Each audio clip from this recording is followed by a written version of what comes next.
Good morning, one and all present for today's session. Uh, as you all know, uh, uh, we are attending, or we are the participant, uh, the audience for short-term training program, which is AICTE sponsored, uh, and the title of the STTP is Outcome-Based Education: Critical Issues and Solutions. We are actually at the short STTP 2, and the title of this STTP is Implementation of OBE for Holistic Development.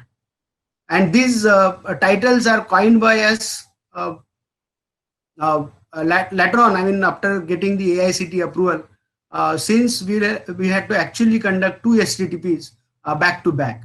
The title of first STTP was Philosophy Behind Outcome-Based Education. And many of the details of outcome-based education like COPO mapping and vision mission statements and many of the other aspects of OBE are covered. In this STTP, we call as STTP 2, we have planned, I mean, we are very have uh, experts who have contributed to OBE implementation successfully at their institutions. And Mr. Ajay Bhagwat sir is one of the industry experts today for our session. So just to have a little background about what is covered till today, and I would like to kindly convey this to our session expert, Mr. Ajay Bhagwat sir. Sir, in the morning, in the on Monday and Tuesday, that is 2 days of STTP, two case studies are covered.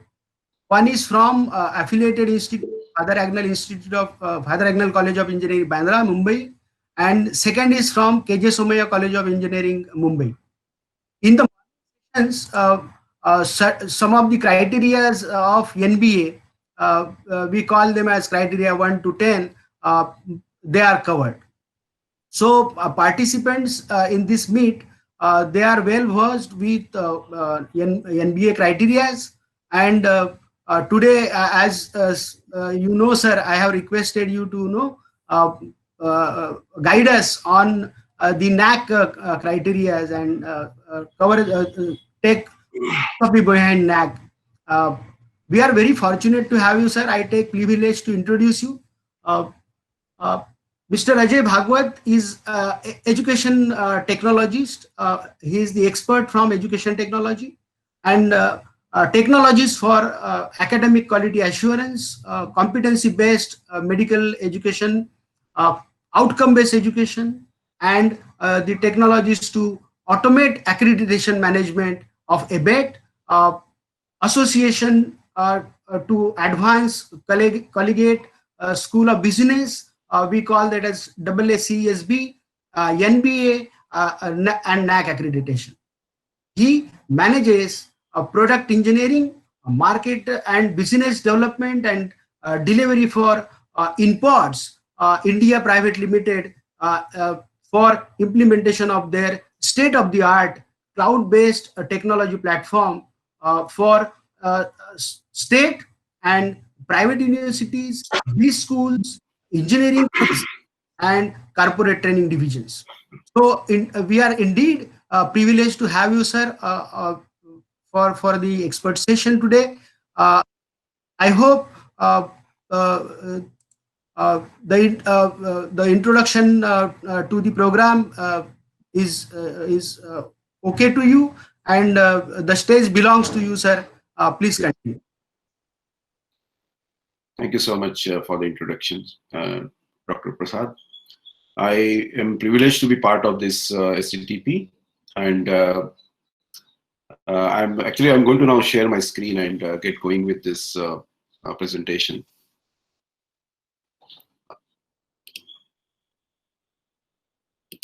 What I've done here is, keeping sharing my thoughts in alignment with the topic of the STTP and topic given to me. I had I was thinking about, how to share some of the ideas related to accreditation, generally applicable to any accreditation process. I did not want to actually just keep it connected with NAC accreditation process itself. I've taken a broader, approach, and I'm sharing my thoughts related to this. Think, due to our exposure to education field, education domain in India, as a part of our day-to-day interaction with educators and at various levels, and in private universities, state level universities, autonomous colleges, affiliated colleges, in every domain of education, engineering, management, liberal arts. It has continuously helped us understand education field accreditation very closely, and also, this is a necessity also for us to understand the domain in which we are working.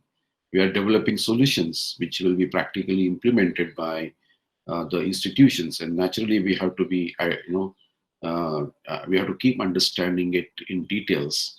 Otherwise, the solutions developed by us wouldn't be applicable, and hence that helps us continuously understand uh, the education generally, and the accreditation as well. Am I clearly audible to all of you? Yes, clearly. Okay, thank you. So the agenda is like this. When I was thinking about what should be the theme of my presentation, and I was thinking about, as I mentioned, a broader aspect of accreditation. So uh, I was relating it with quality assurance, because that's the concept of accreditation. And when it comes to quality assurance, I was thinking about three gurus in quality, which have been influencing my thought process since long. When even right from the days of when I was working as a mechanical engineer, who and in a project group, and it has given me an opportunity to quite design quite a few systems and tools for a large steel plant. And ever since that, their thought processes influenced my ideas about quality, and generally the management in large plants.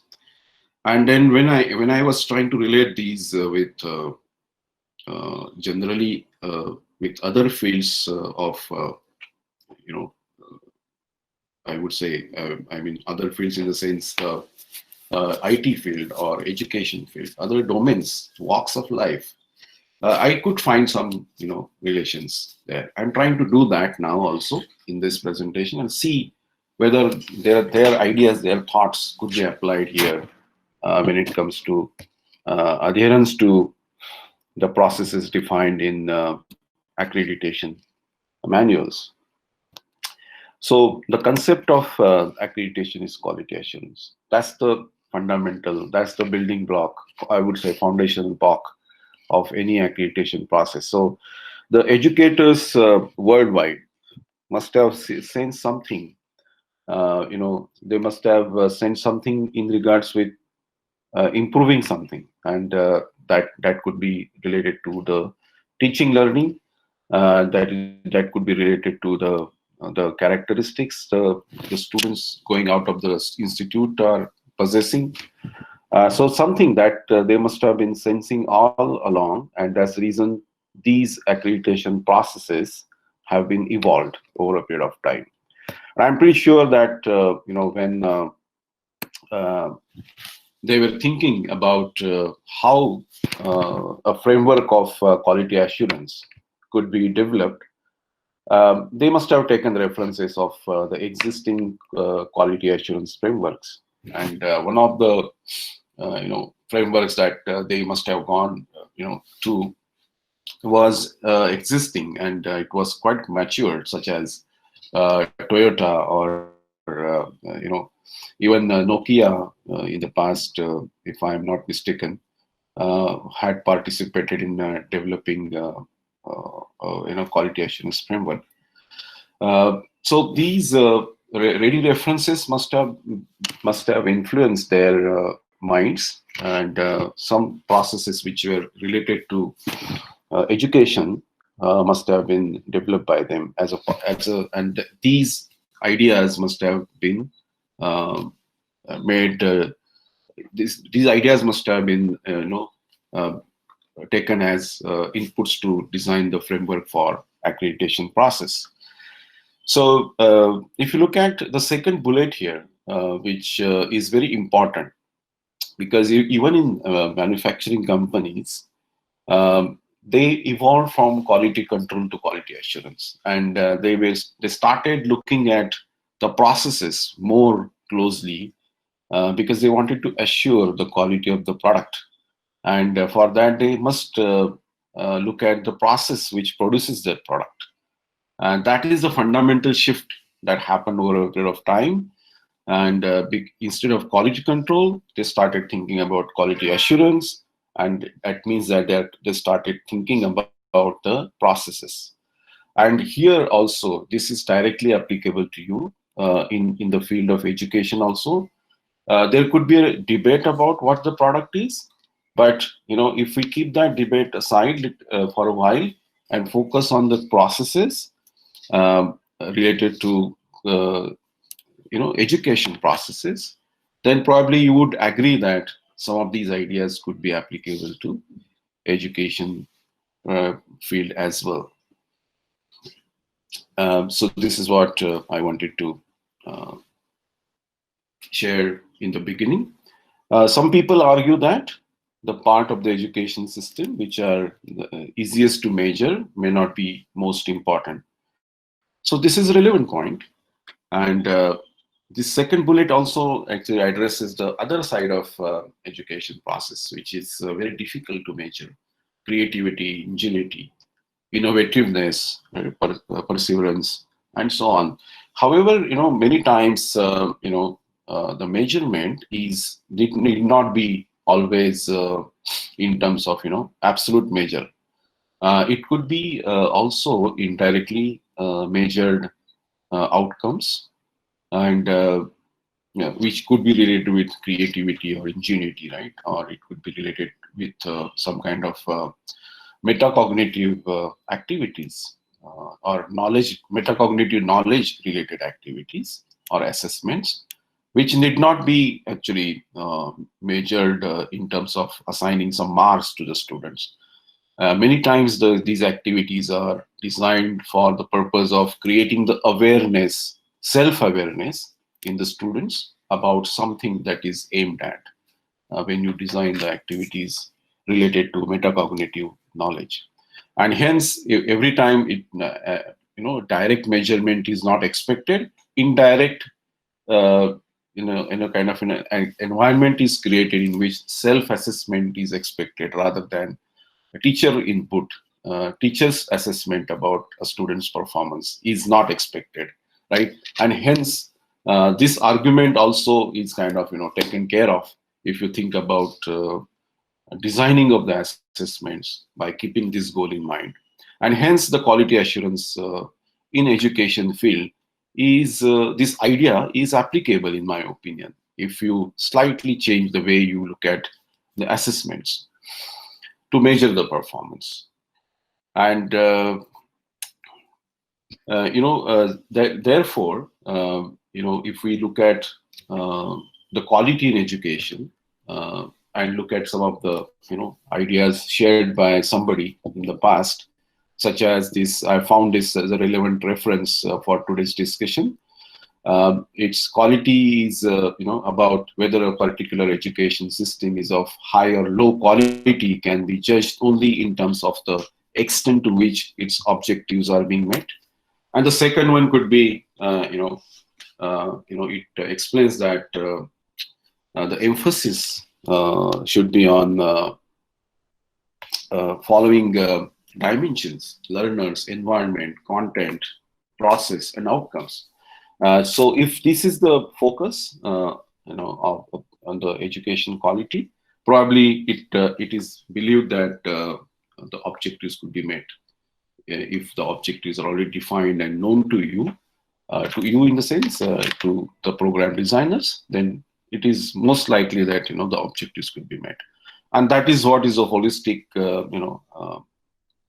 kind of definition or explanation about what is quality in education. I was trying to think about and relate these dimensions of quality and mapping those with NAC criteria. I could do this. Please agree or disagree with this. Comment anytime, whenever you want, and I will try to address your questions and comments. And as I mentioned, I'm going to also learn a lot from all of you today. So these are some of the ideas I'm presenting for the first time, with educators like you. So I believe that there will be some misconceptions I'm having, and because of which probably the thoughts and ideas that I have probably are not directly applicable or require some kind of improvement. Please feel free to share those corrections required at my end.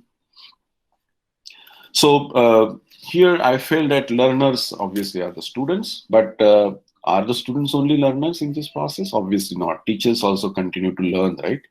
And so they also must be considered as a part of the dimension of the quality, because teachers also learn every day.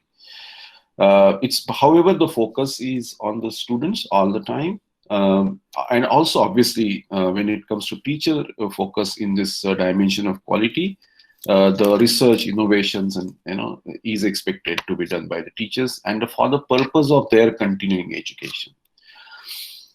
So however, generally broadly learners here means students, and the mapping with NAC criteria is mentioned here as student support and progression, or teaching, learning, and evaluation. These are the two criteria which are directly applicable to the students, the learners. Environment could mean research, the teachers' education, infrastructure and learning resources, labs and other things.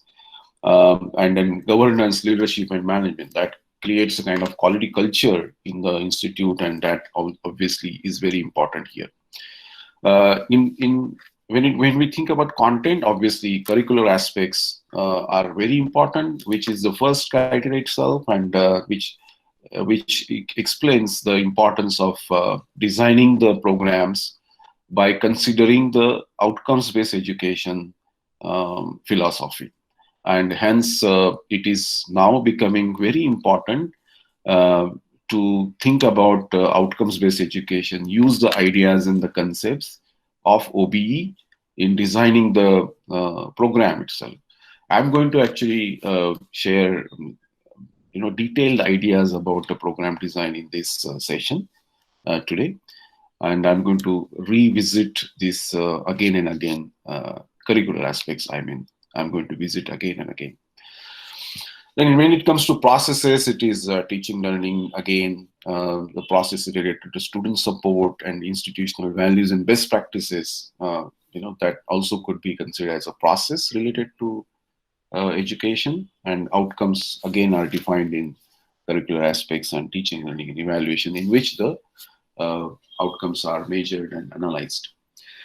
However, the focus of all these dimensions of quality are onto learner. That's the center point. That's the stakeholder. Students are the stakeholders, one of the key stakeholders, and it is student-centric education. That's why the focus is on learners directly, right? All the processes converge there. So if you look at assessment of learning, because now we are slowly going towards the main idea of quality assurance. Obviously, when it comes to assuring the quality, naturally we have to think about the assessment.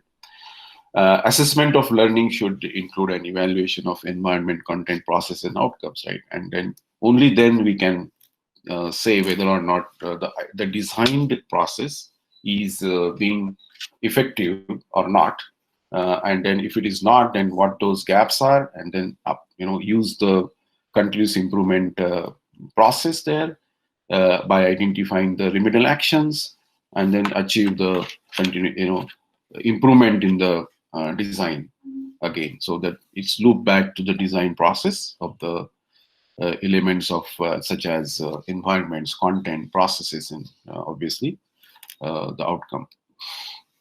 Learning outcomes must be well defined in both cognitive and non-cognitive domains, and be continually assessed as an integral part of the teaching learning process. This is a core thought here. But how do we know that quality assurance improves the quality? Are there any evidences?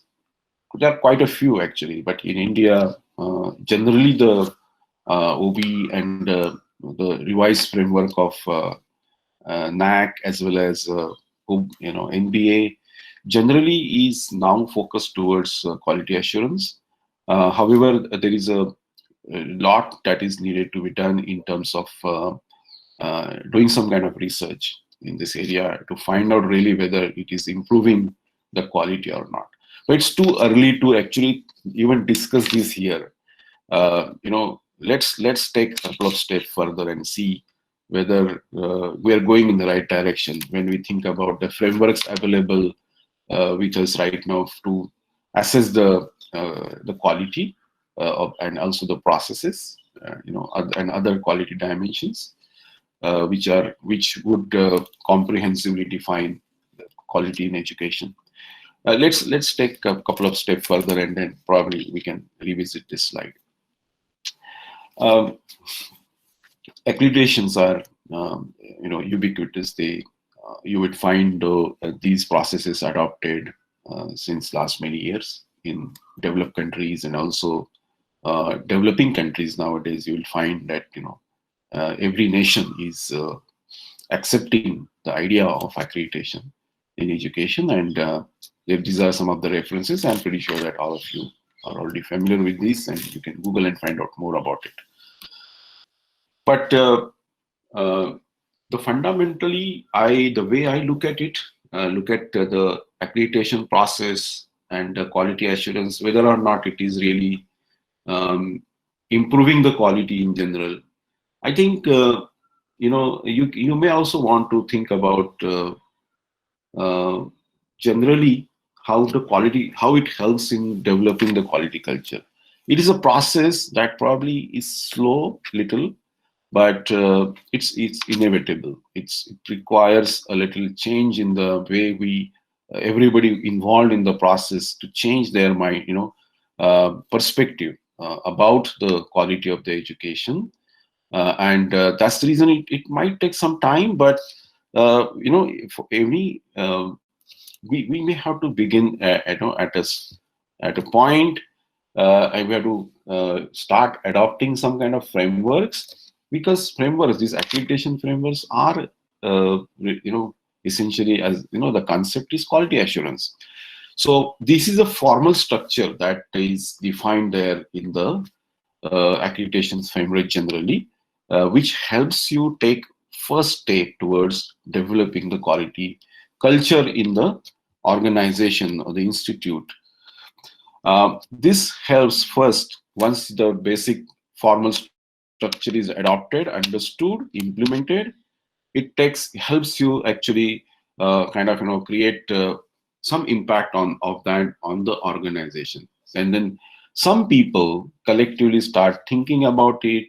There is an internal quality assurance cell which is supposed to think about such aspects, and we always make sure that you're conducting awareness programs, you're conducting some kind of webinars, training programs, and to create this awareness about what is the accreditation process, why it is required, and that starts transforming the organizations, and then it starts impacting the individuals, and that is the most desirable part of this developing the quality culture.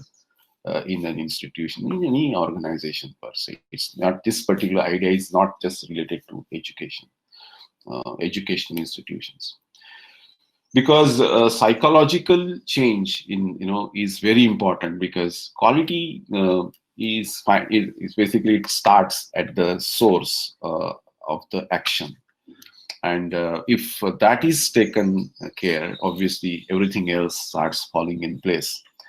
And this is the process of building that quality culture. It is never going to happen overnight, and it always will start by referring to something. And in my opinion, accreditation frameworks are the good reference here to build this quality culture progressively. Please agree or disagree with me. There are different notions of quality culture, and you can Google and find out more about this. Reactive quality culture focused on external threats, and a culture which sees quality as something that is imposed from the outside environment. Responsive quality culture primarily evaluates its own practice in the light of external quality requirements and contributes to an improvement agenda. And regenerative quality culture is typical of a learning organization in which quality consciousness is embedded in daily operations. And you know what is desired here, right?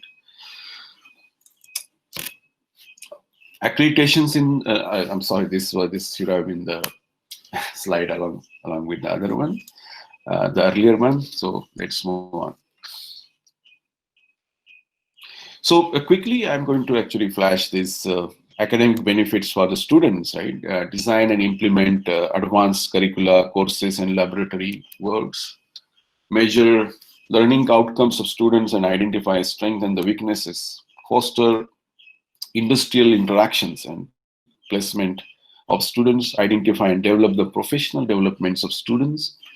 Design quality educational programs in engineering and technology. So these are the direct benefits, that would reach students, in my opinion, because these are the ideas discussed in accreditation processes. And the institution itself, undergoes transformation. There could be improvements in the classroom and laboratory facilities, because these things get discussed and what is required, what requires a change. Obviously, continuous discussion and steps taken towards improvement in these areas obviously helps institutions to transform into a better educational unit. And next is developing, and implement faculty resources, identify reliable communication tools and facilities, identify and attract funding resources and agencies, strengthen national and international networking. So it's basically the overall image of the institution improves. Any questions so far?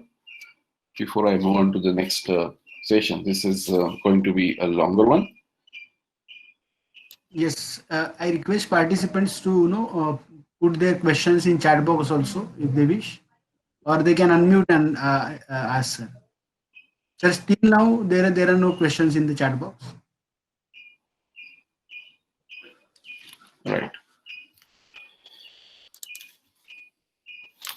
So here I'm going to kind of compare what these three quality gurus I mentioned, Edward Deming, Shijo Shingo, and Peter Rucker. These are the three names I would refer in my presentation here onwards, and try to relate the ideas that they came up with about the quality in general, and I'll try to relate those and see whether it makes sense to you. So it's a debate, right? And obviously, I would expect a two-way dialogue between us when it comes to these ideas, relating it with the accreditation process, and also the generally, the focus is definitely not only the accreditation process, but generally what is expected there. The essence of the accreditation process is what I'm trying to discuss here, and not the accreditation process itself. So Edward Deming focused always on the better design of the products to improve the service. higher level of uniform product quality, improvement of product testing in the workplace and in research centers, and greater sales through side, I mean the global side markets. So if you just exchange this word product to process, because we want to focus on the process, and then if you look at uh, why this the word, I actually maintain the word as product here, because I also was thinking about whether the program design should be considered as a product or not. When it is implemented, it becomes process of a day-to-day teaching learning. But if the program designer is thinking about a program design, then naturally it's a product that is coming out of the mind of somebody who is thinking about how to design a program, how to design program outcomes, course outcomes, assessments, questions. Is a product. Although it's, and then that's the reason I maintain this term product as it is. I am now trying to relate this with what happens with our curriculum design, program and outcomes design. Because these are the products, right? And obviously then these ideas could apply here as well. If you now think about the first step towards a program design, then naturally we have to first of all think about what am I supposed to achieve here for the students. So when the students take admissions to this program, which I'm thinking about, which never existed in the past, then once the students graduate, what they would be at the end of the graduation process. That is what something that I will have to think about when I begin design of program outcomes. The reference for the program outcomes is graduate attributes. This is a standard taxonomy of the attributes agreed by education researchers worldwide. There may be some additions or some revisions in these terms here due to the change in the the kind of overall challenges in the life and technological improvements happening all around. Naturally, there will be some additions here or some drops out of this, but generally this is what the current list is, which is called as 21st century competence. And one has to take reference of these competencies to design the program outcomes. So if I were designing a program of engineering under graduation, I would take reference of these graduate attributes, or if I'm designing MBA program, or if I'm designing some XYZ program under graduation or post graduation, I will take the reference of the graduate attributes. Generally, these are called as program specific outcomes because I'm taking the reference of graduate attributes and designing my graduate attributes at the program level, and that's why those are called as program outcomes. So actually, if you think about it, all the program outcomes which are taken from the graduate attributes are program specific outcomes, right? But there was a lot of confusion about what is program outcome, what is program specific outcome, what is graduate attribute. So recently, earlier there was a reference of graduate attributes in the NBA specification also. But this idea was never actually got accepted and absorbed very well. And then finally, I think they dropped the concept of graduate attributes from the specifications, and they just adopted the whole list of the graduate attributes as it is. 12 graduate attributes are added as program outcomes, and they asked that you design 3 to 5 program specific outcomes as per your requirements. and we started calling those as program specific outcomes. But in my opinion, when you are referring to graduate attributes and you are thinking about your program, whatever references that you take and write your own set of graduate attributes are called as program outcomes, and they all are nothing but program specific outcomes, right?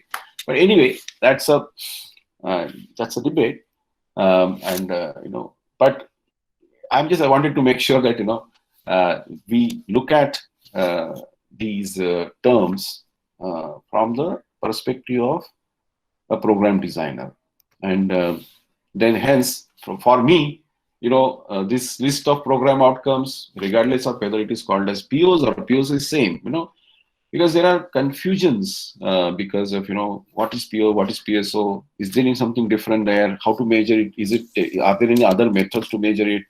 There are so many fundamental misconceptions about this, and I really wonder that after the implementation of outcome-based education in our country, since it started somewhere in 2014, even in 2021, you find fundamental misconception about what is a program outcome and what is a program-specific outcome, which is really, really surprising.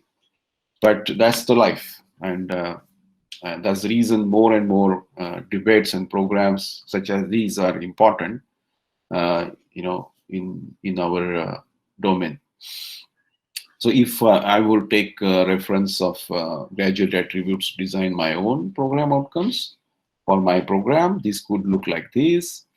If I'm considering a management graduation program, I may want to just take 5 outcomes at the program level, and not the whole list of 12, 15. I'm satisfied with 5 only. For MCA, probably I'll take a different set which is applicable for MCA, and I will design my program then, because now I know what the graduating students should possess, what characteristics they should exhibit. That's something that I have now figured out, and then now the next step for me is to design the program. Now, why we are discussing this designing aspects of the program? Because in my opinion, if we are thinking about quality assurance, program design is the foundational, very, very rock bottom, bedrock of everything that stands on that. And that should not be weak at all. It should be very strong, very powerful, and transparent, communicated well to everyone. Only then the assurance of the quality can happen. The accreditation processes are oriented towards this. That's the reason the first criteria itself is curricular aspects, in which program designing is discussed, and then everything else falls into the right places. If the program design demands a certain course, for example, artificial intelligence, then who will teach it? Then you require a faculty member who has done some research in that area, or has published some publications. I mean, some papers or some books are written. So that's the most qualified person to teach, let's say, artificial intelligence.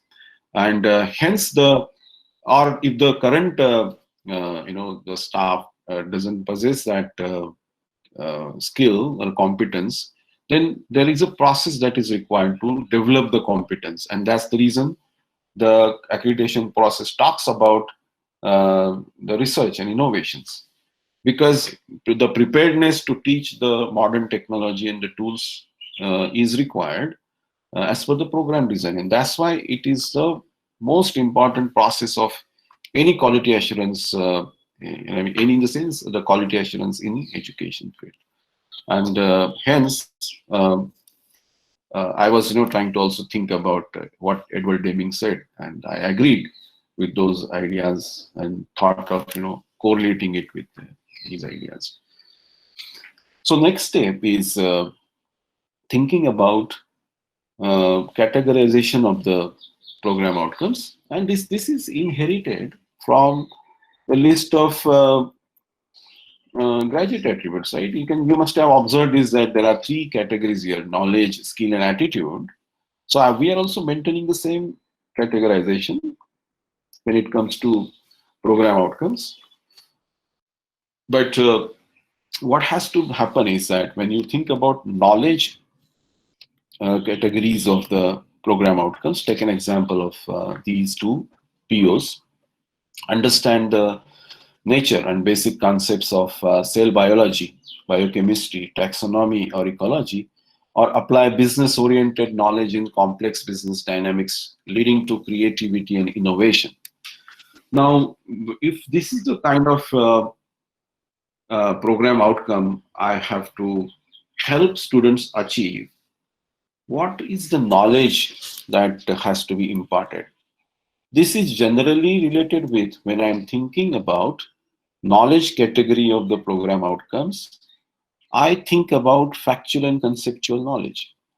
There are four knowledge dimensions: factual, conceptual, procedural, and metacognitive, out of which factual and conceptual knowledge belongs to the category of knowledge when it comes to graduate attributes or program outcomes. Factual means the basic elements students must know, and conceptual is the interrelationships between the basic elements. And if you believe that all the program outcomes which fall into the category of knowledge can be achieved by delivering certain courses which would form the foundational knowledge of related to the program they are taken the admission for. So you might want to teach foundational knowledge in the beginning of the graduation program, typically in the first 2 semesters, and then you want this foundational knowledge to be used progressively by them in the subsequent semesters, and then when they start learning advanced level knowledge, which is typically the procedural level knowledge or skill level knowledge, right? And that is the second category of the program outcomes, so in which you are expecting them to learn, critical thinking or use the modern tools to create, select, apply appropriate techniques, resources, and modern engineering and IT tools, including predictions and modeling to complex engineering activities, right? If you read this outcome, if you start relating it with the courses that you must teach in a program so that the students achieve these outcomes, then you're talking about procedural knowledge, how to do something, right? Methods, skills, and techniques. This is related to procedural knowledge, and that is addressed by the skill category of the program outcomes. When it comes to attitude related program outcomes, they address metacognitive knowledge, which is about how individuals act and especially how they interact with others. Self-evaluation, right? And these are kind of, outcomes like professional ethics or leading others, right? Leadership skills. You must have seen those. Almost like 50% of the program outcomes in NBA are related to metacognitive knowledge. 50% out of 12 program outcomes are devoted to attitude, metacognitive skills. And generally, these are neglected program outcomes. There is a lot of confusion about how to teach this, right? There is a lot of confusion about which course has to be designed to teach, and take care of, address the program outcomes which are falling in attitude category. In my opinion, this is such an important, part of the program design and outcomes-based education, quality assurance, and accreditation, that there should be tons and tons of STTPs and debates and workshop devoted to only discuss the attitude related program outcomes, because there is a lot of opportunity to um, you know uh, kind of come out with ideas, innovations in the field of how to teach the ethics, or help them understand how to become a leader or a team player, or become a lifelong learner. And all you require is a small change in the way even a question is asked. For example, if you ask a question uh, to a student, that if you have taught something, and if you ask the student to, hey, tell me what have you understood, and student would kind of just give you back what he or she remembers at that time. But if you ask the student this same question little differently, hey, tell me what you have not understood, that makes the student think differently. And that is nothing but self-evaluation, self-assessment. The difference in is, the question itself changes the way um, the student would think. And that is nothing but introducing metacognitive knowledge uh, related outcomes assessments. This is nothing but a indirectly assessed program outcome. So in my opinion, the activities that you design, there need not be a course specifically added in the program for teaching lifelong learning. It is it's a part of the process of teaching and the learning. If the foundational knowledge taught in the first semester is used by the students in the third or fourth semester, itself is a reflection of the learning happened 1 year ago, and it is used next year, this year. So something has been retained by the student, and he or she is going to use it here, and that's so. Although its a lifespan is 1 year, but still that's how it is happening. So if you show them that this knowledge is going to be used in the future in these courses, these are the course outcomes that are important for you to achieve in the advanced level courses. And for that, you have to learn these foundational courses well. Then there is a connectivity between the two subjects. Today, students don't know why they are learning chemistry in first year of engineering, because these are the students of science stream, and they have already learned chemistry in depth in the 11th and 12th standard. So that's why there is a need of some revision, revisit to the program design.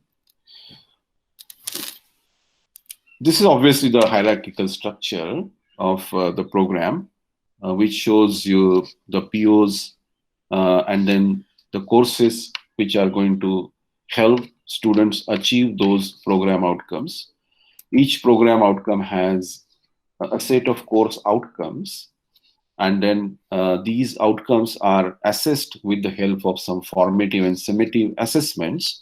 And assessments have some questions which have to be mapped to the cognitive levels, which are nothing but famously known as Bloom's taxonomy. Many people don't even know that Bloom's is a name of a person, and this person is talking about cognitive levels through which the learning happens.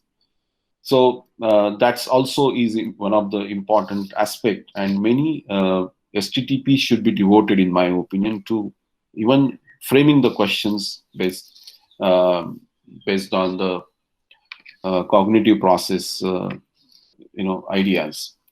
That it itself is a very complex and vast topic, in my opinion. So that's the last foundational block, building block of the program designing. But that's where it begins actually. The quality begins, and it moves upwards. It shows you the attainment of the outcomes or achievement of the outcomes at each level, at the course level and then at the program level. But it begins at the question level. So this is the program design, and in my opinion, this must be done thoughtfully, very carefully, and comprehensively, because that is going to start really the, or that is what is going to trigger the assurance of quality. So if you create a blueprint such as this one, or you have already defined your program outcomes, and now you are going to actually identify the courses and which will help the students achieve those outcomes, right? So one by one, let's say you have a set of courses which are related to factual, conceptual, procedural, and metacognitive knowledge, right? So you have some identified, some 60, 100 program courses. You have a pile of those at your left side, and on your right side, you have this blueprint in which you are thinking about that, hey, I have these knowledge level program outcomes, I have these skill level program outcomes, and I have these attitude level program outcomes. And now I am going to organize the courses, such a way that it forms a kind of, um, a design of a program comprehensively. So let me think about what courses I must cover in the first 2 semesters, so that they take care of the requirements of PO1 and PO2, and takes care of fundamental knowledge of the program related to this program.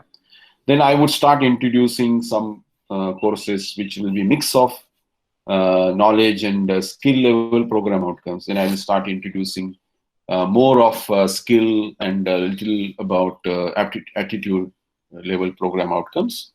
Will get covered by some of these courses, and then I have another set of courses which I will spread across semester 5, 6, 7, 8, such a way that they progressively address the program outcomes. And if you look at the colors that I have used here, the advanced level semesters have more of blue color shade. That indicates that you have more activities that have to be designed, which will allow the students to work in groups. They learn socially, and then they go out and meet others and learn from them. There could be internships, and there could be some entrepreneurial development programs or assignments, which allows them to interact with others, which helps them develop their communication skills. It helps them develop their whether or not they are good team players. There's a sense of being a part of the team of unknown people. So generally these activities help them achieve those critical, important program outcomes, which fall into the category of attitude. In industry, they say that one is hired at the time of hiring somebody. The interview focuses on the competence related to knowledge and the skills many times. And that gives the person a job. But when a person is fired, it is always, it is always because of the problem in the attitude, and never, in the problem in the skills and the knowledge, because these two things can be corrected over a period of time by offering training programs and, under mentoring sessions, things like that. These are correctable areas, but attitude is something that is to be developed,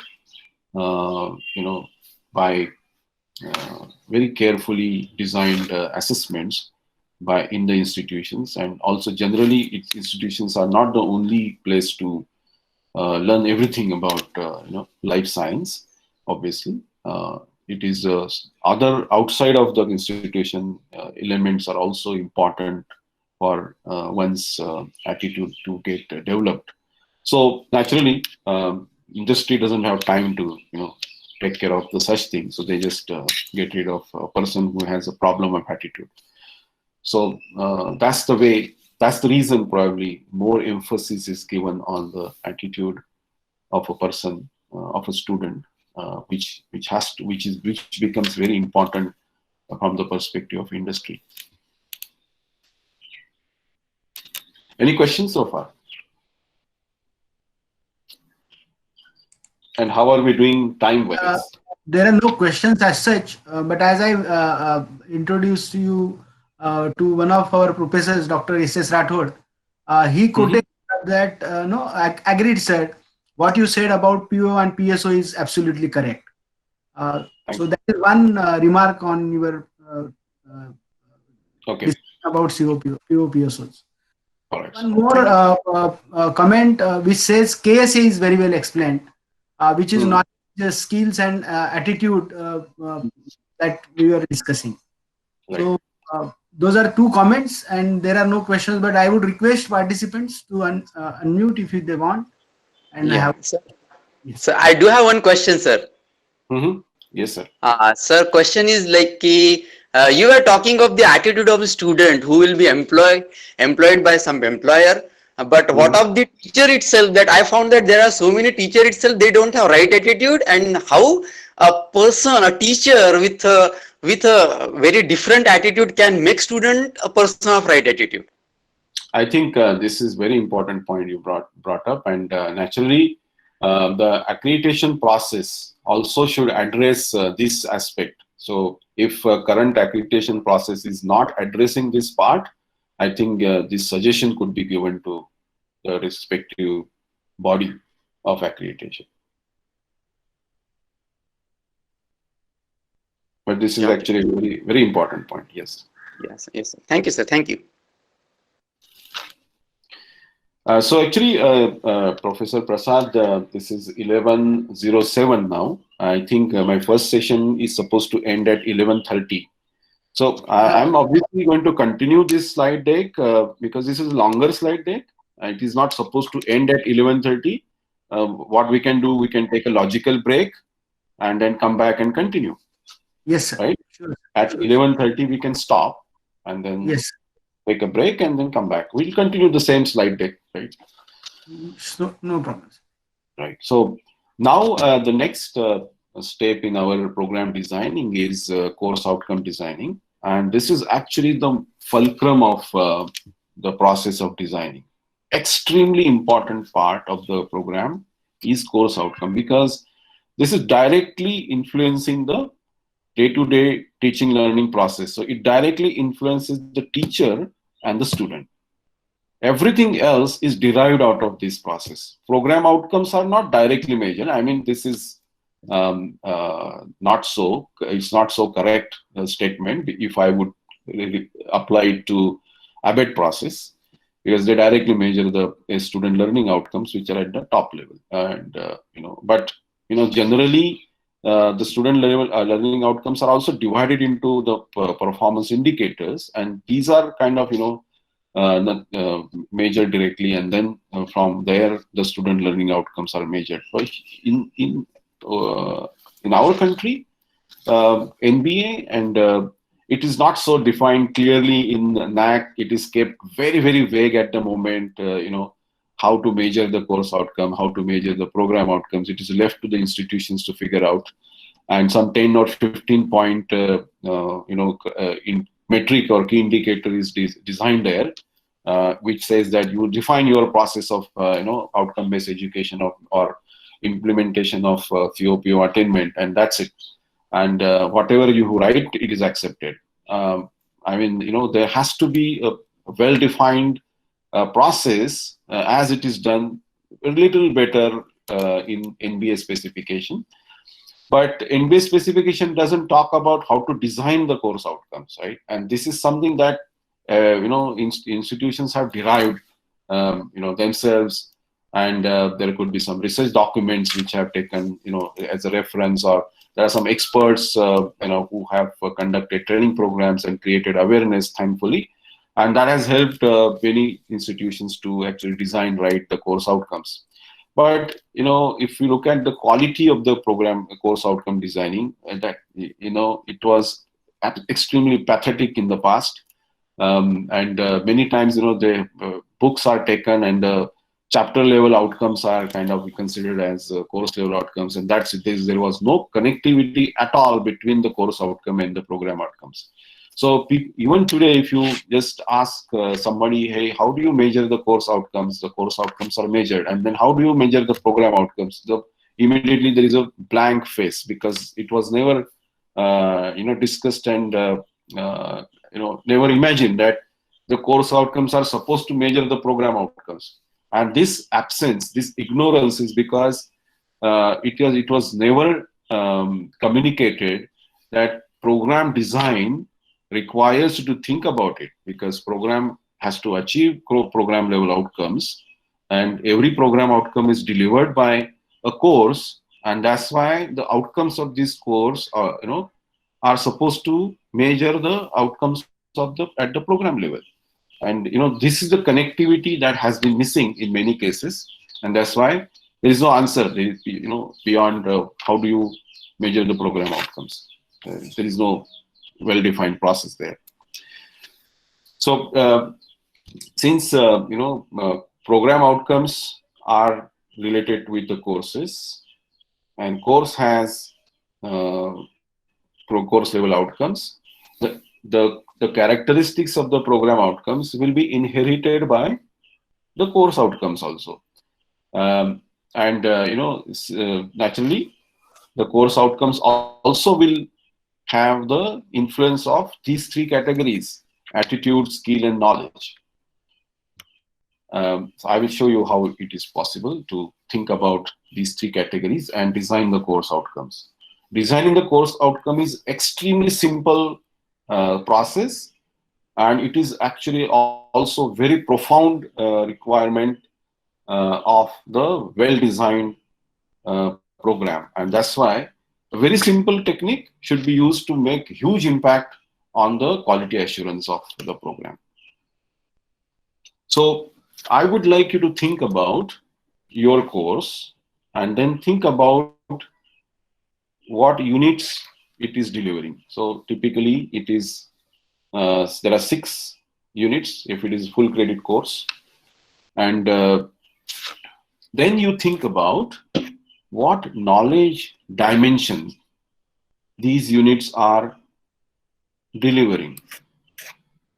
I'm giving some example here, right, in which I'm saying that unit 1 is delivering factual and some conceptual knowledge. Unit 2 is also delivering factual and conceptual knowledge. Unit 3 is now delivering conceptual and procedural knowledge. Likewise, all units here are delivering some knowledge dimension. So I want you to think about what knowledge dimensions these units are delivering. If you go back and refer to the definition of 4 knowledge dimensions: factual, conceptual, procedural, and metacognitive. And then if you want to now group these knowledge blocks as much as possible, because if you have 30-40 different variations like this, then probably you will need to kind of group those if it is possible. Otherwise, just leave it as it is, and then create these knowledge blocks, right? Club together and think about these knowledge blocks separately if it is possible. Otherwise, just leave it as it is, right? Now you have name those properly. For example, introduction to database is the block name of the knowledge. There could be other factual learning block, because you can't mix two, right? And you want to keep those separate and label those blocks appropriately. Now think about how would you assess whether or not students have learned these knowledge dimensions, or these topics or knowledge blocks which you are trying to deliver here. And then think about what should be the desired level of cognition. Should I assess the students at the level of understand or apply, or analyze or maybe create? How do I say that the students have achieved the desired level of cognition? It is obvious that all the students are not likely to achieve those desired levels, right? But if I would at least identify that I must uh, assess the student at understand level when I'm teaching introduction to databases, for example. But other block, which is another factual block, I want them to reach up to apply level. Again, conceptual apply, analysis, and evaluate. So this is the levels at which I want the students to be evaluated. This gives me a fair idea about what should be the course outcomes now. Very important, very easy step now. If you have this kind of breakdown of your course in front of you, and who should think about it? Is it a teacher's responsibility to think about it? I don't think so. This is actually the responsibility of the program designer to think about what should be the desired level of cognition. Now, you know that, take an example of, let's say, this apply here. And there are 60 students. Out of 60 students, how many students would exhibit the reaching the apply level in this conceptual knowledge block? Let's say 20%.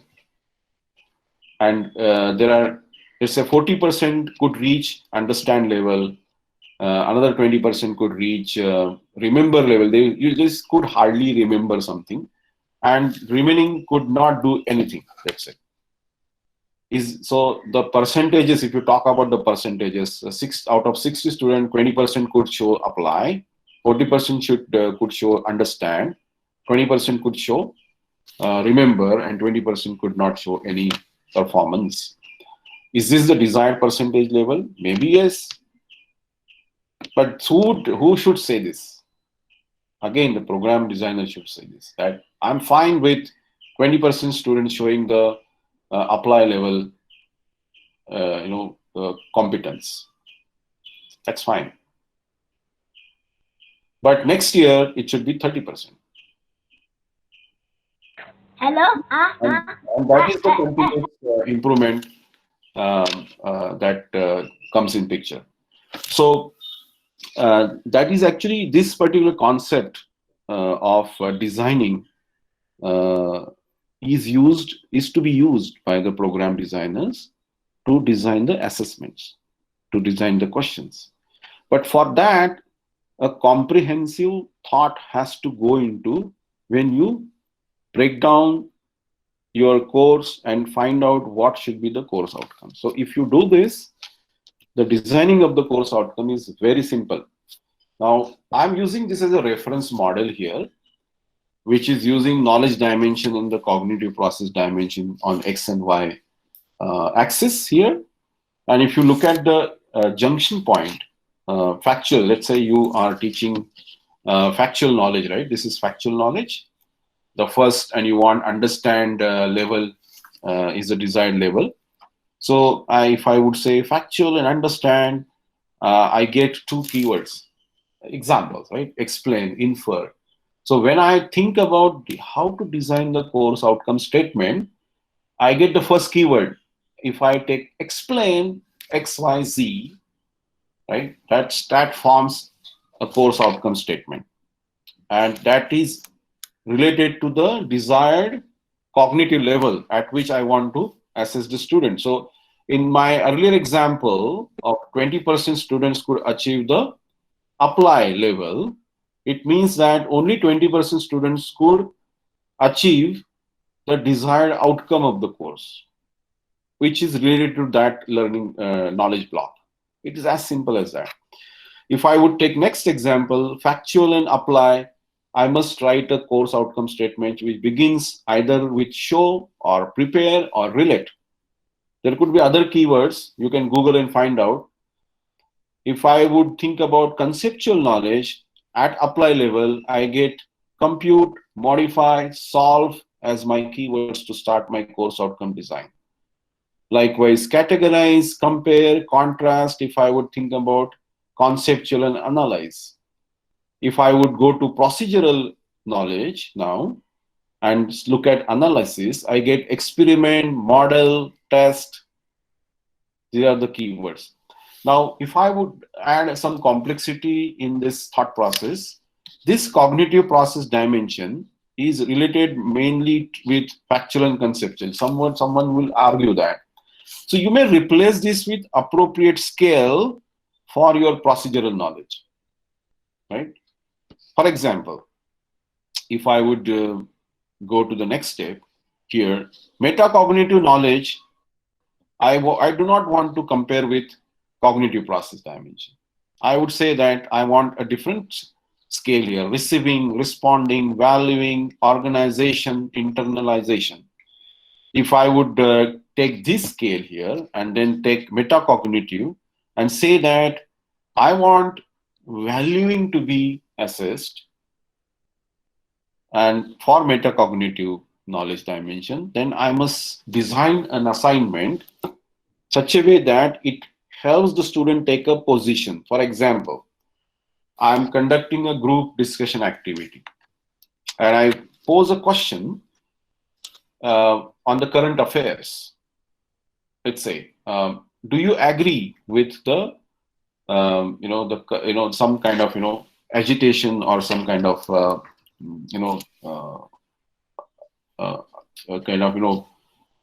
resistance to certain bills that are passed recently by the government? And then listen to the students, right? What position they take. It is not about somebody is talking in the favor and somebody is not talking in the favor. It is not about that. It is about allowing them to take a position, whether it shows any value system in their position, and that is to be observed. And it is just the observation by the teachers, and it is not for the purpose of pass or fail. Hey, you have taken opposite stand, so you are failure. You have taken in the stand in the favor. That's why I'm assigning you 50 out of 50. It is not like that. And so there will be people who are not talking at all, right? So are you going to fail them? No, that is not the purpose. The purpose is to make them realize that they are not in a position to take any position. And that is the self-realization. This activity is supposed to be designed to make them realize that they are unable to talk in the group. And when you just observe this, take a note of who did not speak at all. And in your mentoring session, this is the kind of feedback to be given in one-on-one sessions. And that's it. That is the purpose of metacognitive activities, knowledge level activities. It is about observation and feedback, not about marks. And that's why you may want to consider different scale here. So now if you come back to our original plan, what I have done is I have added action verbs here. Desired level of cognition, and then action verbs, which we have chosen from this analysis. And these become the starting action verbs of our course outcomes statement designing. Think about it, it's very simple. Now, this is a 4-step process. Design, take the action verb, which we have already identified. Then add the piece of knowledge, which is done by us already by labeling the knowledge blocks. Introduction to databases is the knowledge of the knowledge block that it is referring to. Take that label there. Add some conditions if you want. It's optional thing.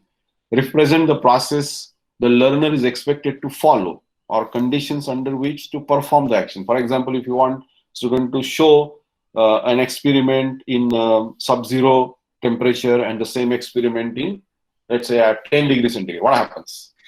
Right? You must control the ambient and then show me what happens. It has to be defined conditions by you. This is an example.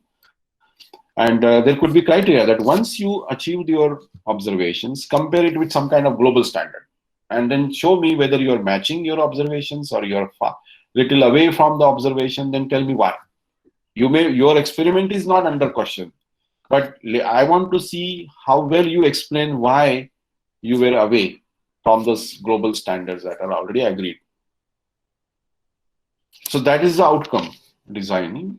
The bottom two, third and fourth step are optional, but they make, if you add those steps, your course outcome designing becomes very powerful, and it communicates exactly what the student should achieve and exhibit. This is an example of how these ideas are used by somebody, and the teacher communicated me that these are practically applicable. Now, this is the video, which I'm just going to fast forward. Right, so part one. This is how the content is identified, and then these colors are meant for the knowledge blocks. Grouping of the knowledge block is done, right? And then there are identifications of desired level of cognition, right? Once the knowledge blocks are identified, these are labeled, right? You can see relational model, normalization. These are the names given to the building blocks, and then she has applied the desired level of cognition also.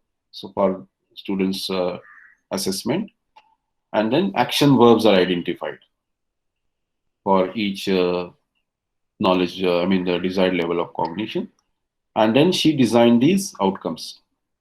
Right now, if you design, quite a few times I'm asked a question about how many course outcomes should be designed for a course. Should it be 5, 6, 10, 15, 25?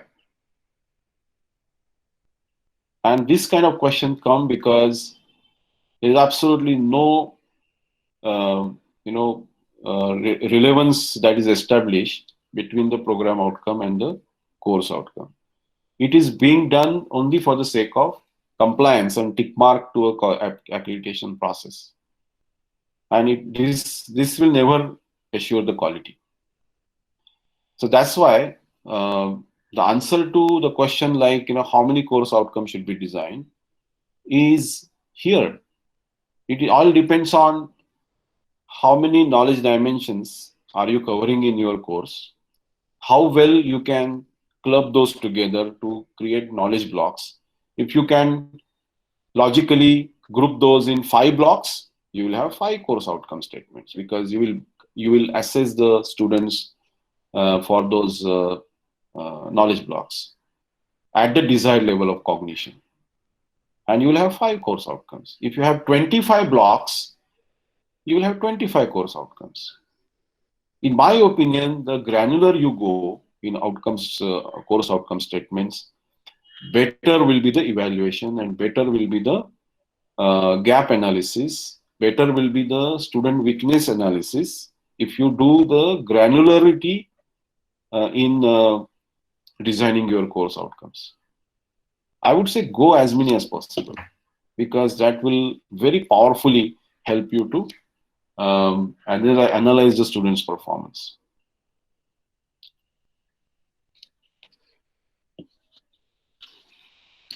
And then here it is, the part 2 sample statement, and then she has then designed the rubric based on this for the gap analysis, and then that helped her doing the corrective remedial actions. So this is about the application of this idea. Now, I have here 3 examples of nicely designed course outcomes. Describe general taxonomic rules on animal classification. So you can see clearly that these 4 building blocks are used here. Components of course outcome design are used here. Next statement. Right, so very easily you can actually identify how well the course outcome is designed. And this has got all the 4 components of course outcome design. These are incorrectly designed course outcomes. Students will execute many projects. or will get knowledge of protection schemes for generator transformer. This is not the course outcome, right? You know that now. It started with nice, keyword, but it did not then meet the requirement because it became too generic later on. Any questions so far? I think we need to now stop because exactly this is 11:30, and then carry on with this discussion later on. Yes, sir. So, sir, I have one query Mhm. regarding the formation of keywords. Like no, for the COs, as you said, we need to find out the keywords or action verbs in the Mhm. beginning, and you have Mhm. stated some procedure for that.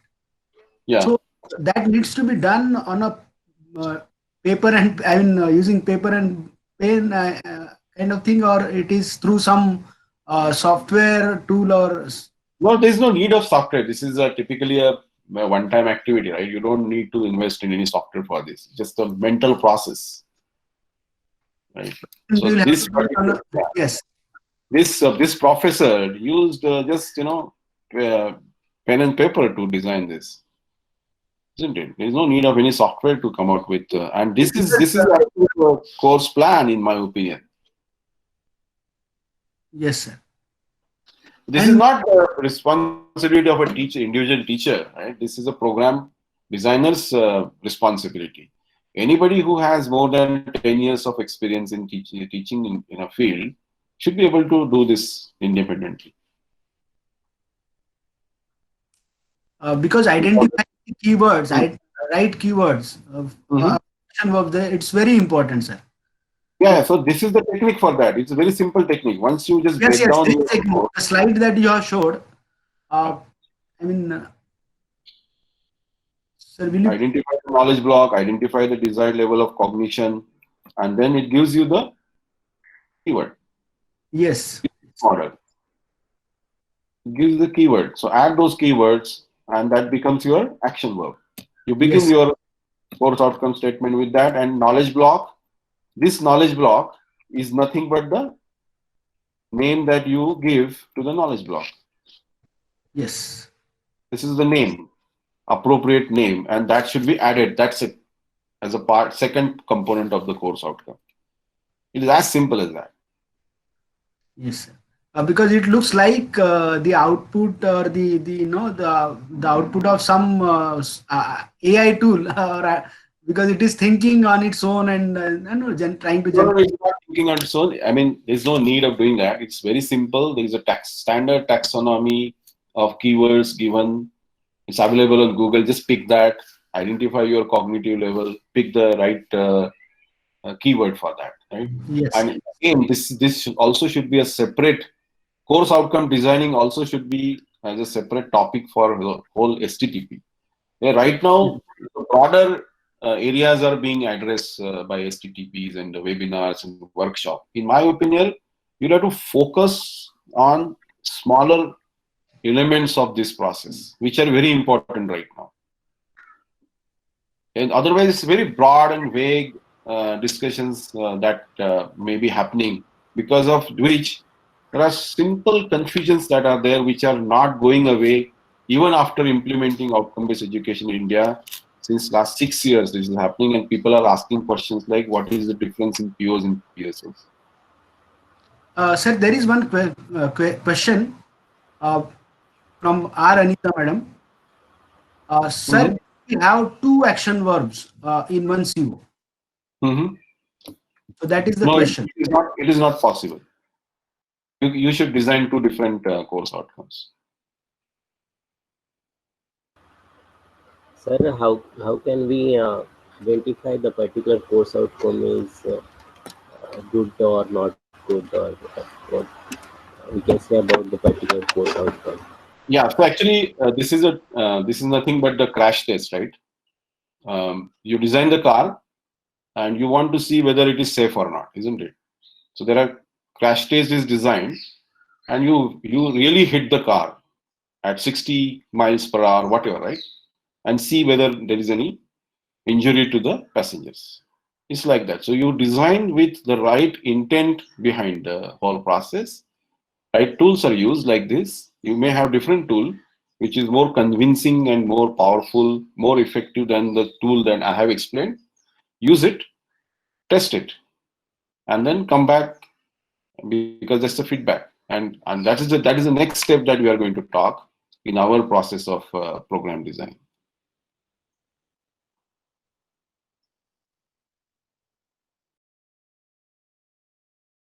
Planning, designing, organizing, anticipate, engage, have insights, or perform effortlessly and consistently with assurance. And that's the kind of ability is required to be developed when it comes to skill-related outcomes, which are also called as psychomotor domain-related outcomes.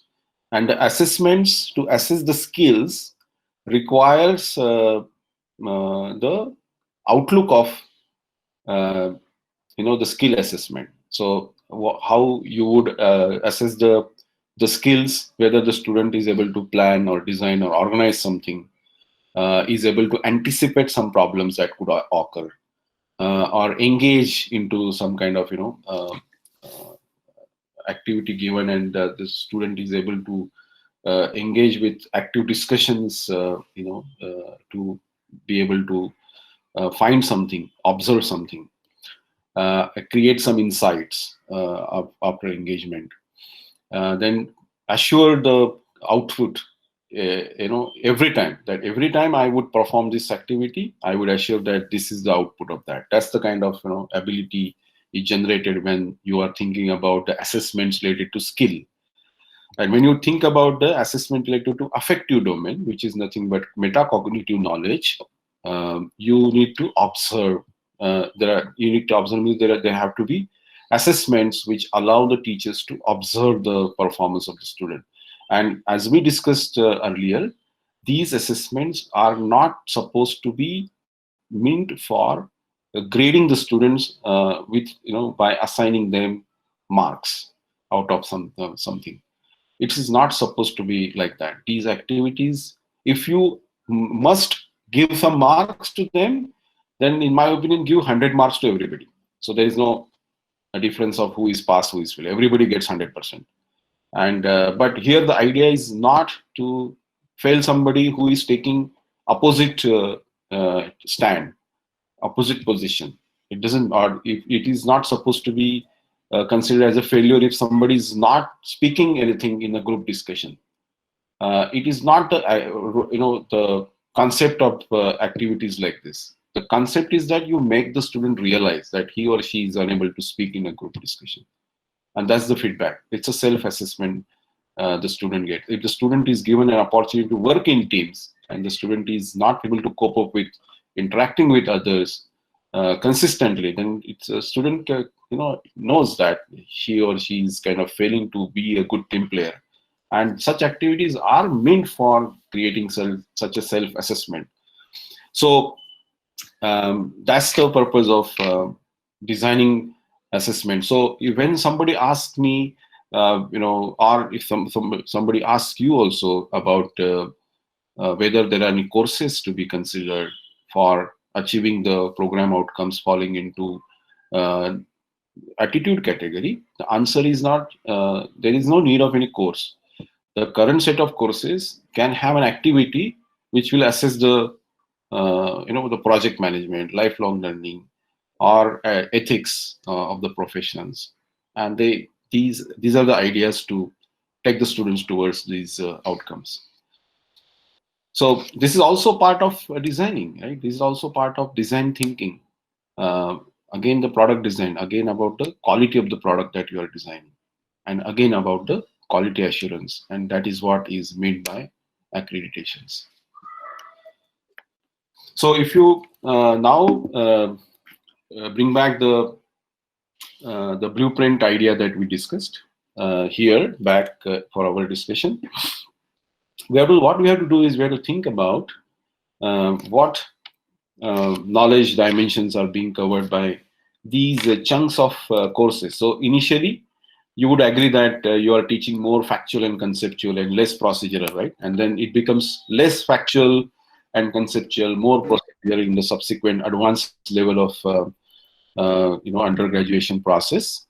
And then it becomes lesser and less factual, conceptual. It becomes more and more procedural and metacognitive subsequently, right? That's the way the courses are kind of designed generally, and hence the framing of the questions and the assignments requires this idea to be considered.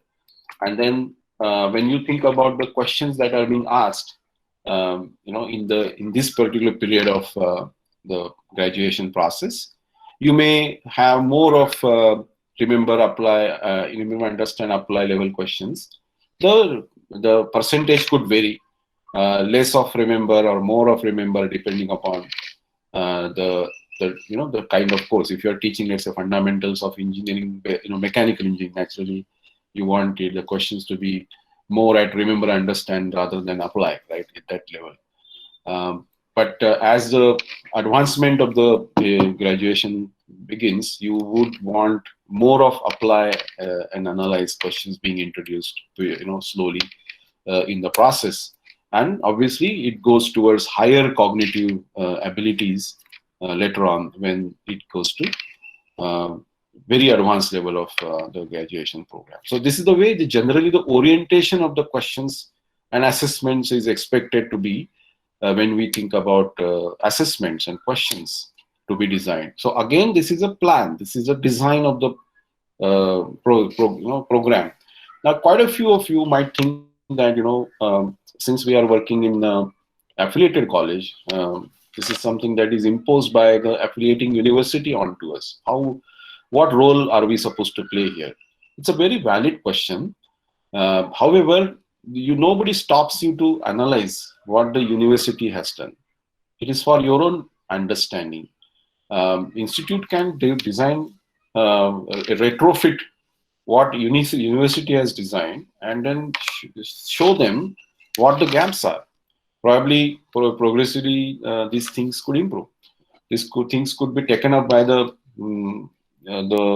board of studies of various faculties, and it could be improved.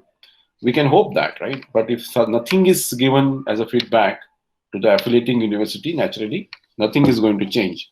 However, because of the accreditation that is required even at the affiliating university level, we hope that these things will be addressed by them in the near future. Now, the last and most important is designing competencies and mapping with the courses, because fundamentally, at the end of the day, what we say is that the motivation of the students to take admission for higher education by paying those kind of fees is obviously to earn the livelihood after they finish the graduation. Meaningfully and respectfully, they should gain their livelihood. Either they take a job, or they kind of become entrepreneurs, or they go for even higher education, and that this undergraduation becomes their foundation block. So but for the first two categories, required, even I would say that even the competencies are required for the higher education and the admission to the premium institution, right? And then naturally you can relate, map these competencies required for taking admission to higher education is also can be kind of mapped back to the design of the program that we are doing, because one of the outcomes that is measured is also how many students have taken admission to post-graduation courses, right? So if you take an example of a competency profile given to you by a company, you would find that they're also talking about knowledge, skill, attitude, and behavior, right? Because this is kind of globally accepted philosophy.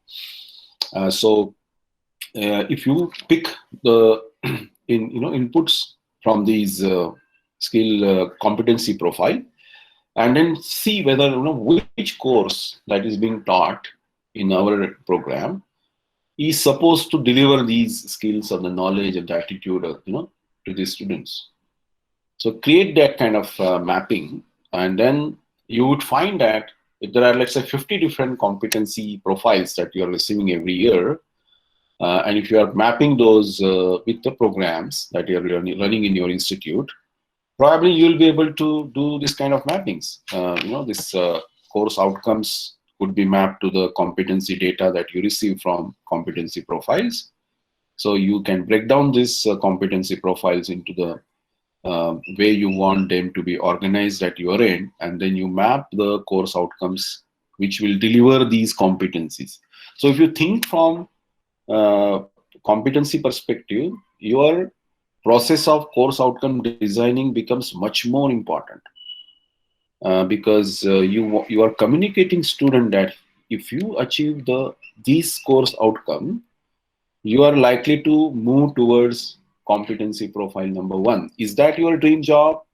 No, your dream job is competency 2. Okay, fine. So then you have to achieve these set of course outcomes with the flying colors, and you might land into this job related to this competency profile.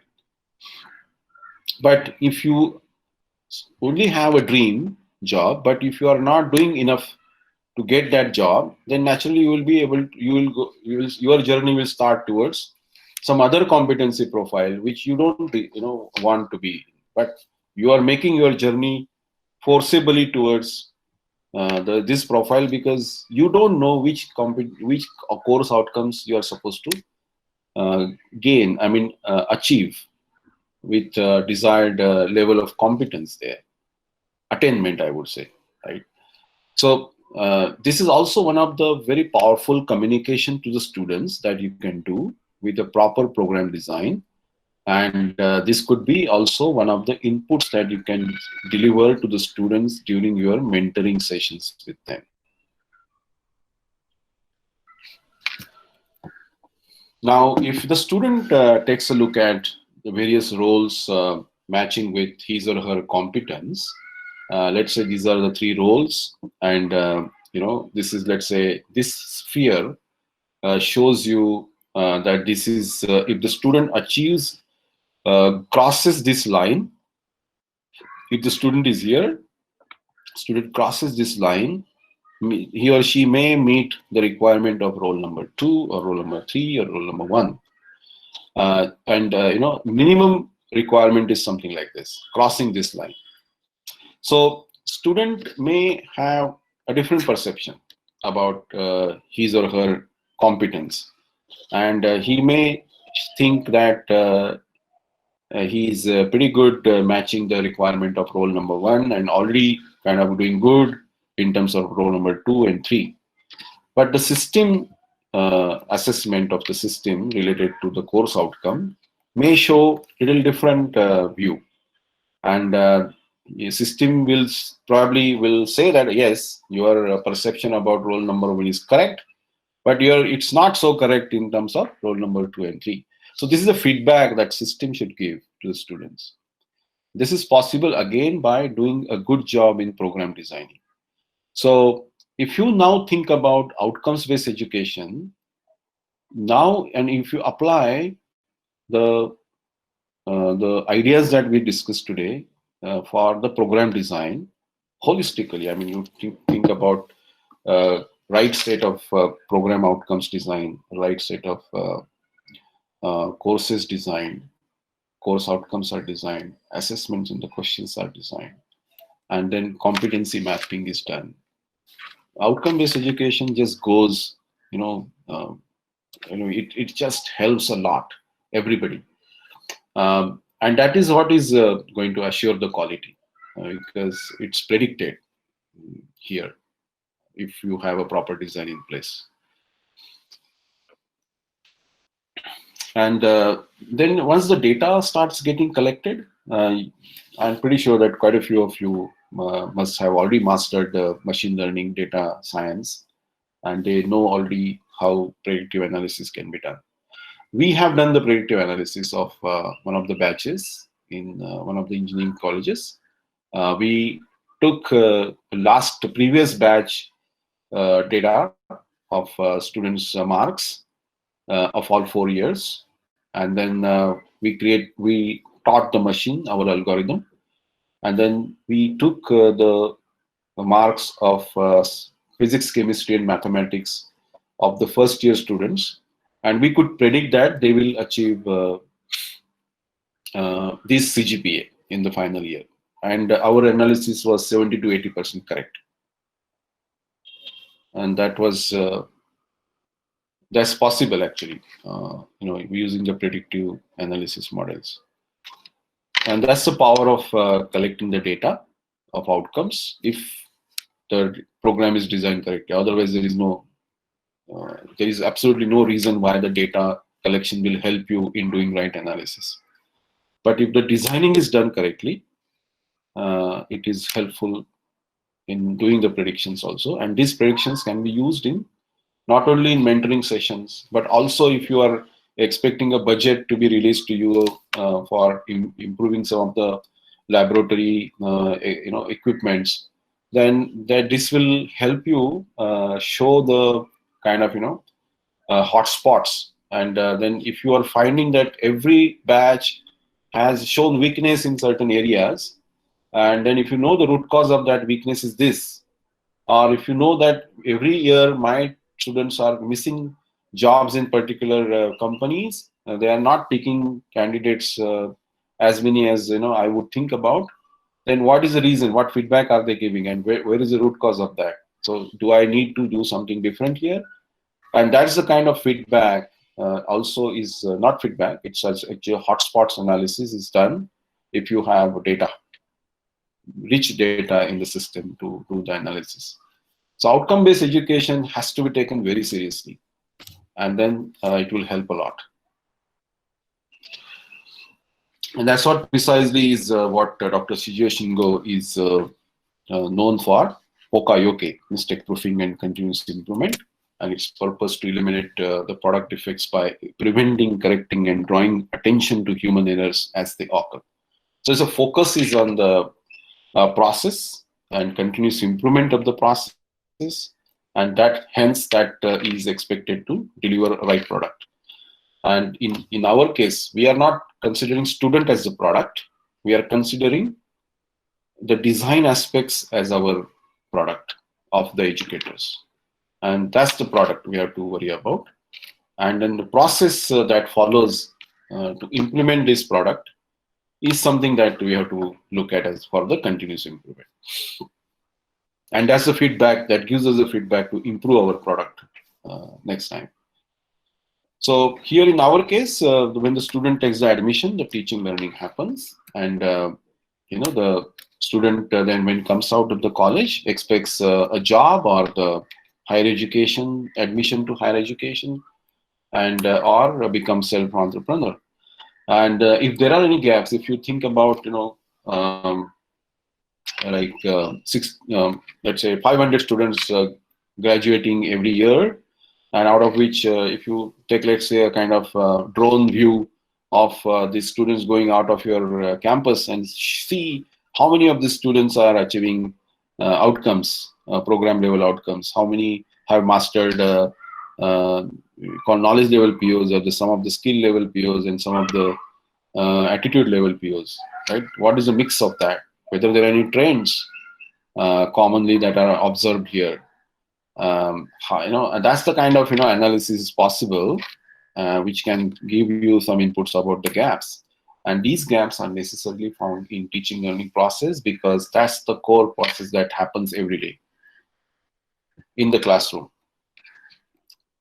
So that leads us to a discussion about the knowledge dimensions, which we're already familiar with, and the process of students learning, which also we are familiar with right now. It is called as cognitive process dimension. These are the 6 levels. This is very famously known as Bloom's taxonomy, but it is essentially a cognitive process. So remembering is exhibiting memory of previously learned material by recalling the facts, demonstrating understanding of the facts and ideas by organizing, comparing, or simply by writing in his or her own words means that he or she has understood it. Applying, obviously showing something that a formula, a problem is given to solve, and then the student is able to come out with the answer. How to solve that problem is nothing but the application of the facts, the concepts, and the I would say yes, facts and concepts learned by the student to be able to apply that. And then analyzing means examining and breaking information into parts or identifying motives in the causes. Evaluation is present and defend opinions by making judgments about information, validity of ideas. And creating means compiling information together in a different way by combining elements in a new pattern or proposing alternative solutions is something that is to be at create level. So it's a higher order thinking skills, analyzing, evaluation, and creation. And lower order thinking skills are remember, understand, and apply. That's the way the cognitive process is considered as. So how it is related with factual, conceptual, procedural, and metacognitive knowledge? Let's look at that. So when the teacher tries to analyze whether the students have been able to achieve those cognitive process levels, the only way to identify that is asking a question. So if you're asking a question related to factual knowledge, if you want the students, maximum students to understand level, then the question has to be framed such a way that it makes the students to use this level of cognition, understand, right? And then you, out of the 60 students, you may find 30 reaching remember, 20 reaching understand, and 10 do not know anything. But is that the desired percentage of the students that you are expecting to be at? And that's the answer you will get only by comparing the findings with the norms given to you by the program designer. If you are teaching conceptual knowledge and then assessing whether or not students have achieved, understood, or rather achieved those desired cognitive levels, then the questions have to be framed such a way that it forces the students to apply that concept. For example, if you want the students to be assessed at apply, and then likewise, see how many students could do that, see how many students could do achieve understand level, how many students could do remember level. And then idea of continuous improvement is that most of the more of the students move towards the next step here. Remember students go to understand students go to the apply level progressively, and that's the continuous improvement that we can talk about. So that's precisely what I have explained here. Take an example of one question of 4 marks. And in fact, my argument is that this is something that is not new. Every day this happens subconsciously, and this is the proof of that. So there is a 4-mark question which is subjective question, and it's related to mathematics. And let's say 60 students have given the answer sheets, and one by one you are evaluating the answers. So if the moment you find that if you look at this rightmost side, explanation shows very limited understanding of the underlying concepts needed to solve the problem, or nothing is written there. So you will obviously assign 0. Then if you find that explanation shows some understanding of the mathematical concepts needed, you will say that, oh, okay, he or she is able to remember, I'm assigning 1 mark. Then understand. So explanation shows substantial understanding of the mathematical concepts used to solve the problem, you would assign 2 marks. And when you see that explanation shows complete understanding of mathematical concepts, you will assign 4 marks. So now if you relate this with cognitive levels, you are exactly following the cognitive level related requirements. So the moment you find that student is just remembering, assigning 1 mark, understand 2 marks, apply means 4 marks. And that is where you want most of the students at, right? So now if you count how many students achieved 4 marks, 2 marks, 1 mark, and 0, you may get some statistics like this, right? 12, so out of 60, 12 are there, so 16% students could achieve apply level. So this is something that is required on top of what is already happening in everyday teaching learning process. And then if the program designer has already designed the desired level of the percentage of the students to be at those cognitive levels, then you can compare simply this. Okay, 25% students were expected to be at apply. Right now it is 16% there. So there is a scope of around 9% here or 8.5% to be improved. Likewise, so more students should go from here to here, here to here, here to here. That's the idea of continuous improvement, right? And then these desired percentage of the students in each category could be achieved. So this is the continuous improvement cycle we are talking about. So you do a great job in designing the program, which is a product, and then frame the questions, which is also part of the product design. And then you have to measure the gaps in learning and improve the gaps, close those gaps rather. And then it is, if you are seeing that something has to change in the design, accordingly the changes are done, and once again this cycle continues. That's the continuous improvement. So for being able to do the improvement continuously, the fundamental step for that is to measure. And it's a people argue whether Lord Kelvin said this or Peter Drucker said this, but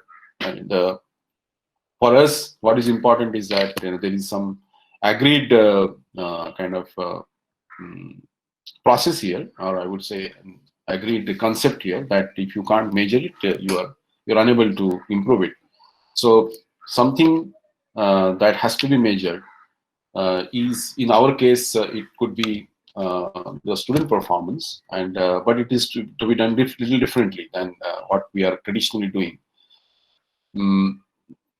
And the how to measure it, what is the parameter, what is the dimension, what is the scale for measuring is what something that is to be researched. But there are ready-made frameworks, and those frameworks could be a starting point, and you may revise and improve this progressively. However, if you look at even how you measure the resistance or the current flow, right? These are somebody who logically could define some parameters, some equation to measure the flow, to measure the resistance to the flow, and we take that as a standard now, because we find that it is the most logical way of measuring the flow, right, or resistance, and we accept that. And this is something like that only. We have to devise a method to measure something very kind of dynamic in nature, but still there is a way to kind of do some kind of meaningful assessment of this dynamic situation. It's like the Duckworth or Lewis. Nobody agrees, but nobody has a better model than that. It's like that. So everybody kind of embraces the this controversial model in game of cricket. But since there is no better model to devise how to continue the play, everybody has accepted it. So that's the way. And but sometimes you feel that yes, that's the rational way of giving the target, computing the target to the team, and sometimes it is not working. But that's the outlier of the deficiency of a model. Nevertheless, so to continue our discussion,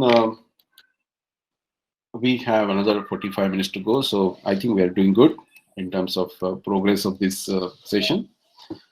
So what is to be measured is the outcomes at the course level, and these outcomes are reaching at the course level through some of the direct and indirect tools. And direct tools are divided into formative and summative assessments, And indirect tools are nothing but some kind of course surveys in which the student answers, but teacher do not evaluate. Quite a few your um, cognitive knowledge related assessments, which are affective domain related assessments, can be your indirect tools. So if you look at the indirect tools beyond just the surveys, you will find their importance much more than the direct tools actually. And that's the program design that has to go into. And as I mentioned, these are the very important small areas, concepts uh, in outcome-based education, or generally in quality assurance, or generally in accreditation process, which have to be devoted special attention here onwards, and larger and greater awareness, in-depth awareness is to be created here onwards, probably, instead of just focusing on broader concepts of like outcomes-based education.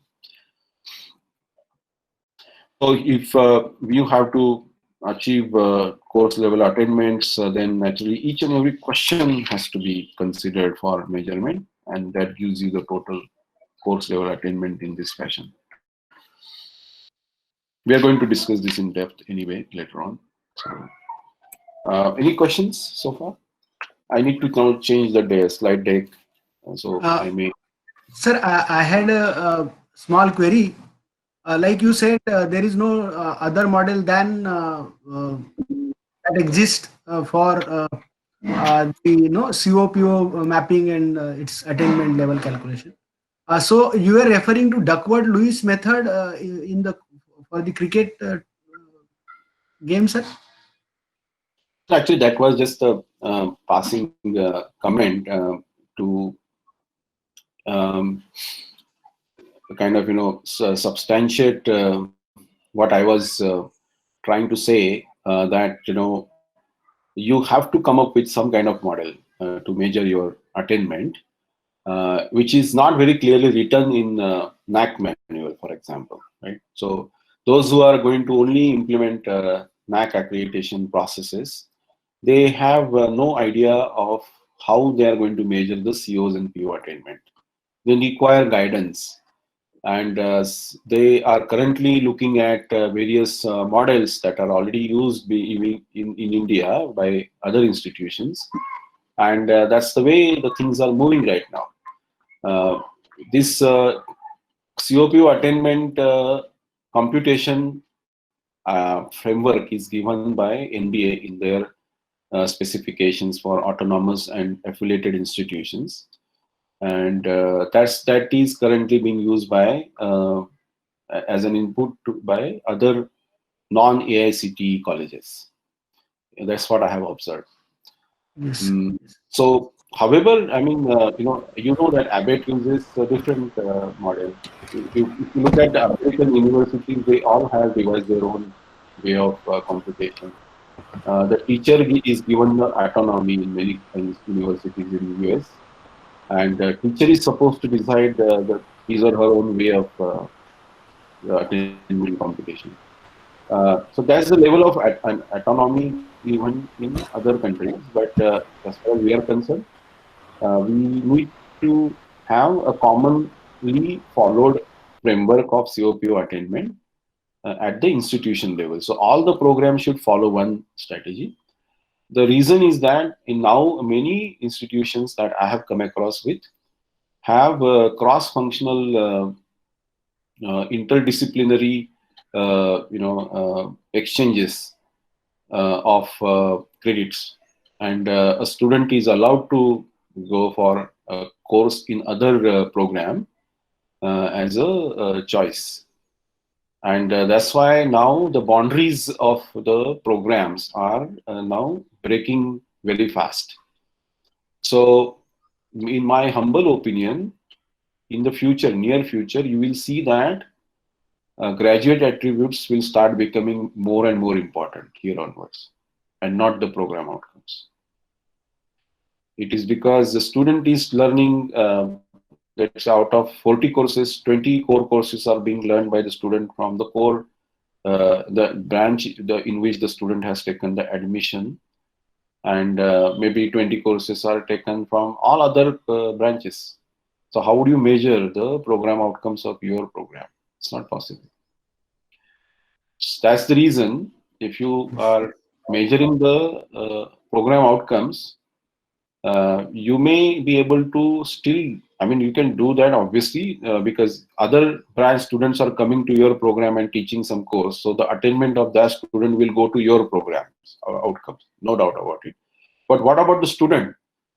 The student, if you look at the student's profile, then you require some kind of, very global, commonly accepted attributes. And those are nothing but the graduate attributes.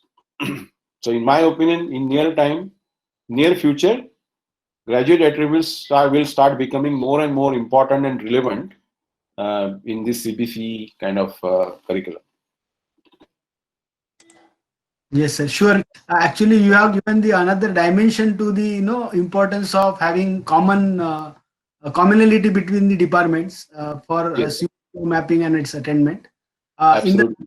yesterday's case study, the expert from that session said that no, there should not be any discrepancy, and from the evaluator's point of view, it doesn't look good. But as such, the other dimension of it, what you said, is more relevant, I say. Absolutely. Yes, sir. Yes. So, sir, would you like to switch on to the presentation? Dr. Bhautankar, sir, you were supposed to. Yeah, sir, I have one question. Hello. Hello. Yes, sir. Yeah, sir, you have shown the attainment. There are two ways: direct attainment and indirect attainment. Is there any proportion that direct attainment should be in this proportionate and indirect in this proportionate? Actually, yes. So in the frameworks that are defined in NBA, the indirect assessments are considered to be limited to student course and surveys and exit surveys, employer surveys.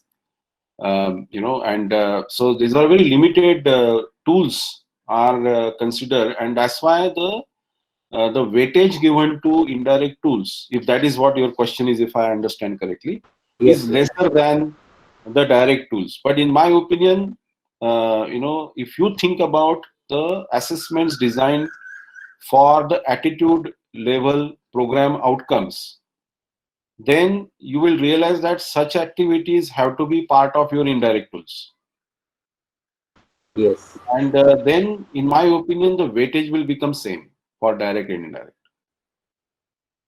But that will depend on how well the program designer has designed those indirect tools for the assessment of the program outcomes falling in the category of attitude. yes, sir.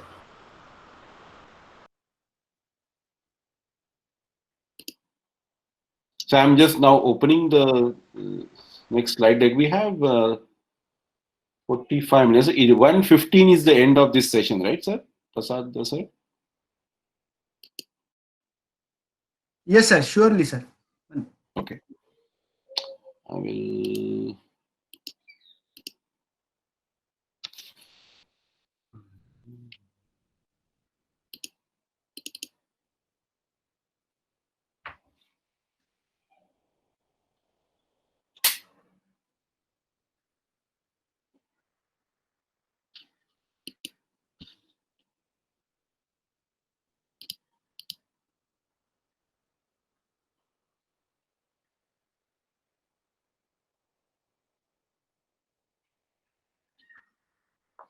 Okay. Sharing the screen once again.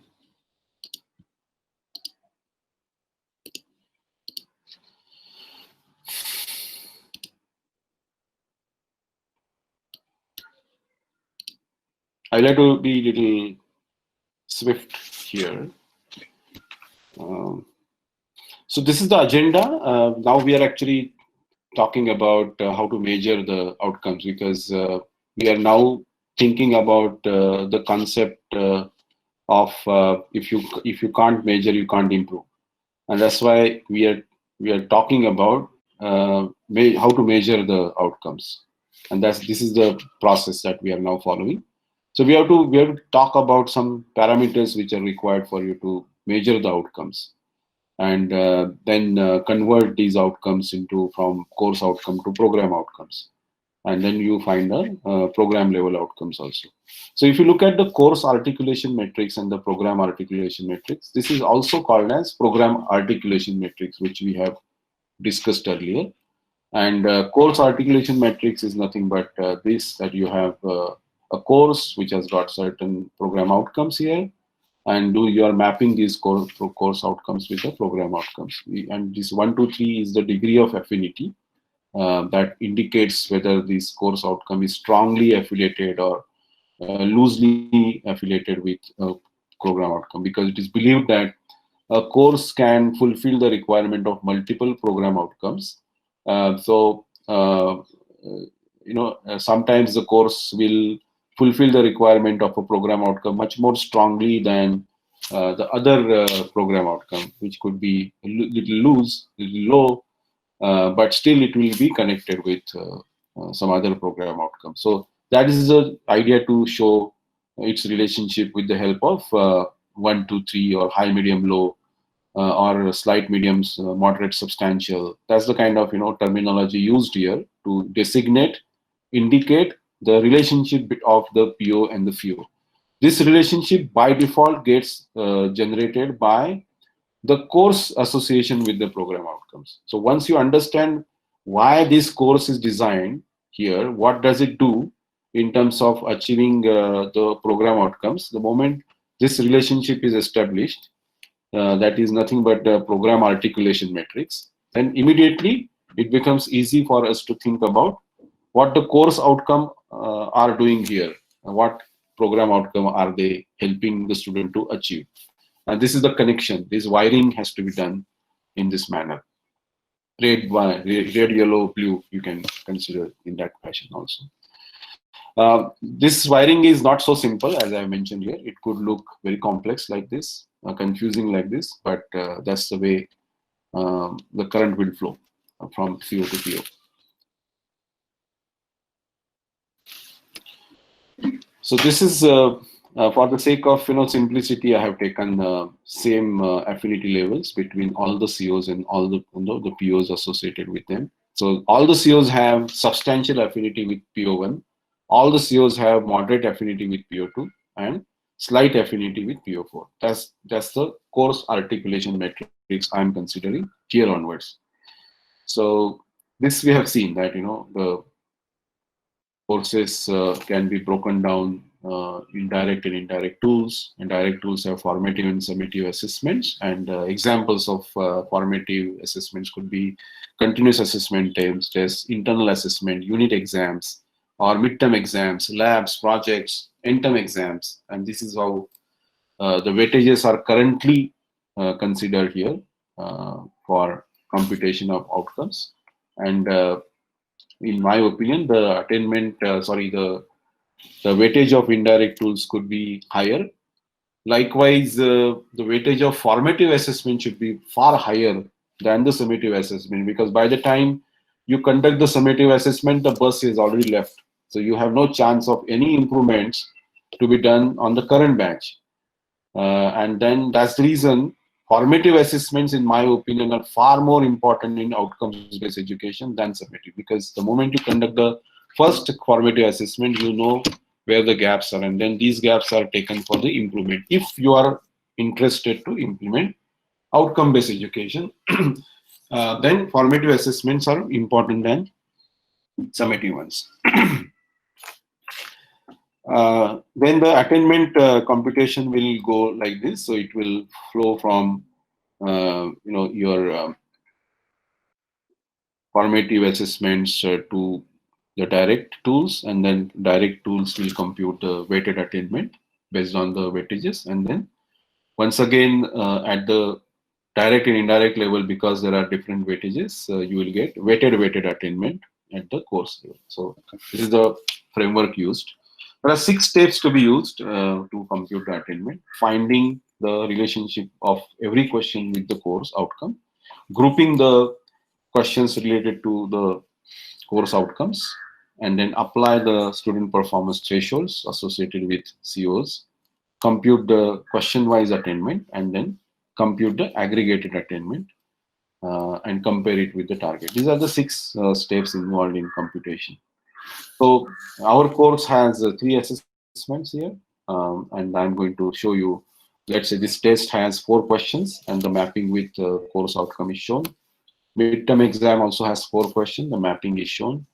Project is also an assignment, and the criterias of the rubric that you are using for a project can also be, each criteria of the rubric can be associated with a course outcome.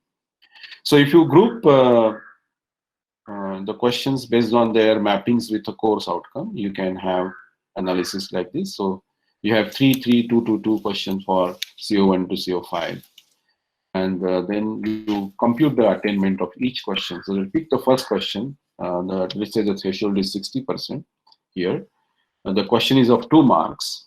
So all the students who score above 1.2 are computed as students who are achieving the outcomes. So here the first question that is frequently asked is how to identify the threshold for a CO. Actually, this comes from the program designer actually, and teacher do not have to worry about this. And hence, the program designer has to have a good idea of how to design the course outcome. And generally, people end up doing last 3 years average, which is something that is accepted. However, there are better methods of achieving the desired level of student performance threshold. And if you relate this with our discussion about the cognitive levels and the question of 4 marks, and then subconsciously teachers are actually following the cognitive levels only when they assign the grades to the students 0, 1, 2, 4. And they are actually subconsciously doing exactly the same thing that is expected to be followed in outcomes-based education. All that is needed to be added on top of what is currently being done is analysis of how many students are achieving those levels, and then driving the continuous improvement activity. So that has an answer about what should be the student performance threshold. So if you believe that 2 marks is a threshold, because that at least make sure that students have understood it. And those who are above the understanding level are obviously the students who have achieved the attainment. And that's very simple way of identifying very accurate student performance threshold. People might ask you whether I should change the performance threshold every year. Actually, the answer is no, because if you have just started implementing outcome-based education, just stick to that for 3 to 4 years. Don't change anything, because that will give you an idea very comprehensive about whether or not you are having a better framework. So here, for the sake of our discussion today, I'm keeping the threshold value as 60% is the same for all the course outcome, but advanced users of outcome-based education will not agree with this. They will say that you have to vary the student performance thresholds. So if you go back and apply this to the course breakdown into units and knowledge blocks and desired level of cognition, and if you design, let's say, a course outcome related to analysis, right, which is a higher order thinking skill, you may say that I need 50% student performance threshold there. And let's say there is a student course outcome related to understand level of cognition level. Then you will say that, okay, I need 80% because more students are likely to cross. So you need tighter control on lower order thinking skills. So that's the advanced level of outcome-based education implementation. But right now, keep it simple.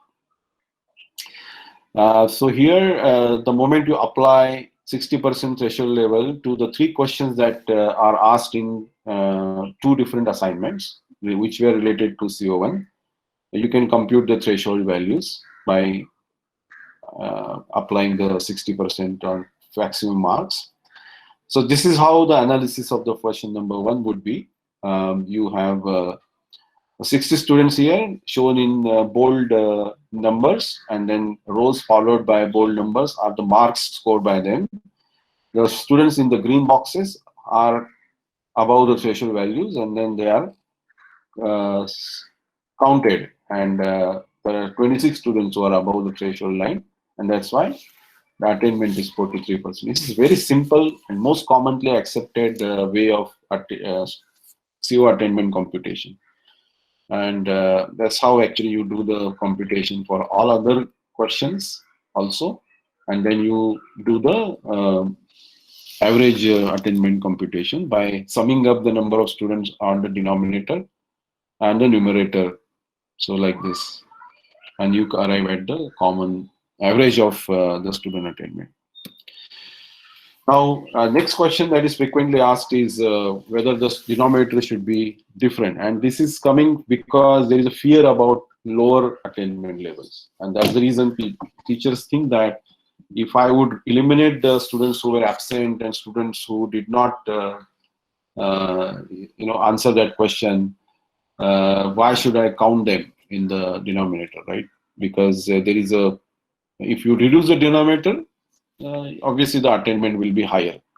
But if you remove that fear and apply the outcome-based education concepts, what it says is that there is, even if you have 10% as your attainment right now, nobody can say whether this is low or high, whatever, right? They have no right to comment on that. The auditors or assessors have absolutely no right to comment on that, whether it's a good, bad, ugly. What they are interested is whether 10% this year is going to become 11% next year or 15% next year, whatever. That you have to tell them that next year my target is 12%, and how this is what I'm going to do. And that is what exactly they want to know. How you're going to achieve improvement in the previously achieved attainment. They are not impressed by 70% attainment. They are impressed by the degree of improvement that is going to happen and the tools and remedial actions that are being planned by the teachers. So likewise, you can actually do the computation of other questions and attainment, the course outcomes. And this is how it would be if you finish the attainment computation of all the course outcomes. And then if you now compare it with targets, then you may say that 55% target was given, and that shows me that 2 course outcomes are lower than the target. So now suddenly the perception changes, right? So far we were doing okay, we were finding this, everything was fine, looking good, rosy, but now suddenly because of the target, these 2 outcomes are going in red. So regardless of whether an outcome is below the threshold, the target or not, you anyway have to analyze the poorly answered questions. But here in this case, in this context, we can go back and say that we can see that question 1 and question 3 was the reason for lower attainment levels. So if I would go back to the question 1, I can this time see the same analysis with a different perspective, and suddenly I see, oh, there are quite a few students who answered, did not answer the question at all, and I had given 0 marks. How many students are there? And then immediately the remedial action has to come up. And now the next is to transfer the attainment to the POs. So here you will transfer it in this manner. It has to be transferred to all the POs associated with the CO. And either you transfer it as it is, the same percentage goes to the POs, and or you can look at the affinity levels and based on that apply the weight that is associated with the affinity levels, and then only the fraction of the attainment goes towards the POs. Personally, I agree with this model. So likewise, other attainment levels also go to the desired POs. So if you think about the real life course articulation metrics, not all the COs will have association with all the POs, and they also have degree of affinity varying. So naturally, according to that degree of affinity corresponding to each CO, this attainment will keep going to the POs likewise. So this was our course. There are other courses that are being delivered at the same time in the same semester or the term. So all those courses also are contributing the attainment to their respective program outcomes. So this is another example. This is the third course being taught in the same semester. And this course has 4 mappings with program outcomes. And this other course also has a 4 mapping. So if you zoom out, you will see that there are 5 courses in the same semester being taught by 5 different teachers, and their respective courses have varied degree of affinity with some program outcomes, and the contribution of attainment is happening from their courses to the program outcomes. And this may look like this. So if you go back to the program articulation metrics, these are the 5 courses we talked about and their contribution to the POs that is happening here. So now if you look at this, you will realize that PO4 has mapping of 4 courses. So why it is like this? Is PO4 really important? Or it is a mistake of program design? Why PO1 and PO2 has mapping with only 2 courses? Rather, only 1 course rather. And there are many other program outcomes which are having only 2 courses mapped to them. For example, PO8 or PO3, PO5. Does it mean that they are less important? Or there are some other courses that are coming in the next semesters which will show you a better picture of these mappings. Because there have to be sufficient number of courses associated with each PO. There can't be a course, there is an exception to what I'm going to say. There can't be one course which has got mapping to all the POs. And I have seen this is happening, and that is because of purely the ignorance about what is PO, what is a course, what is supposed to be done by a course. Absolutely zero understanding of that, and because of that, people end up mapping course outcomes with all the POs. And this exception is capstone project. If you have a capstone project which encompasses the knowledge delivered by all the courses in the undergraduation program or post-graduation program, only then it is possible that COs of the capstone project will have mapping with all the POs. Otherwise, it is not possible. So if you believe that PO4 is important, why important? Because it may be that to get jobs in better companies, PO4 attainment is very important. All the students should score better in PO4. Is that so?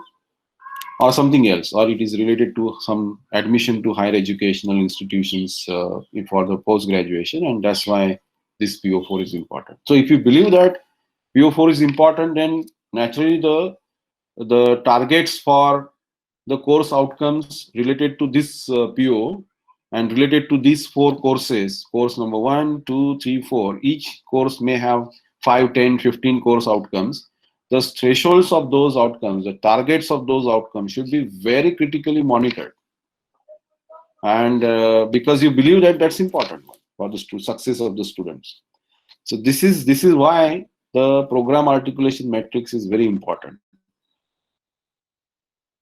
because it shows you, the mappings of the course. It shows whether certain program outcomes are important, but they are not addressed by many courses. Why? So maybe some other program outcomes is important as well, but there are no enough mappings because there is no course that is designed to map, achieve those course outcomes, program outcomes as well.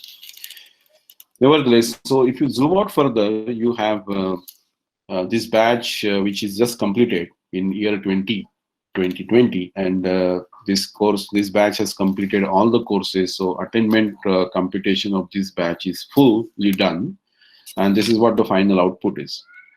And there are quite a few program outcomes which are below the target levels, and then you can monitor these program outcomes in subsequent batches which are undergoing right now. And there are some numbers that are already now coming in.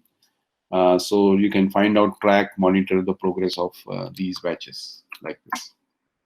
This is very specific to NBA process. So you have to convert the percentage of the course outcomes to 1, 2, and 3, which is called as attainment levels. And then this is how the attainment levels are computed.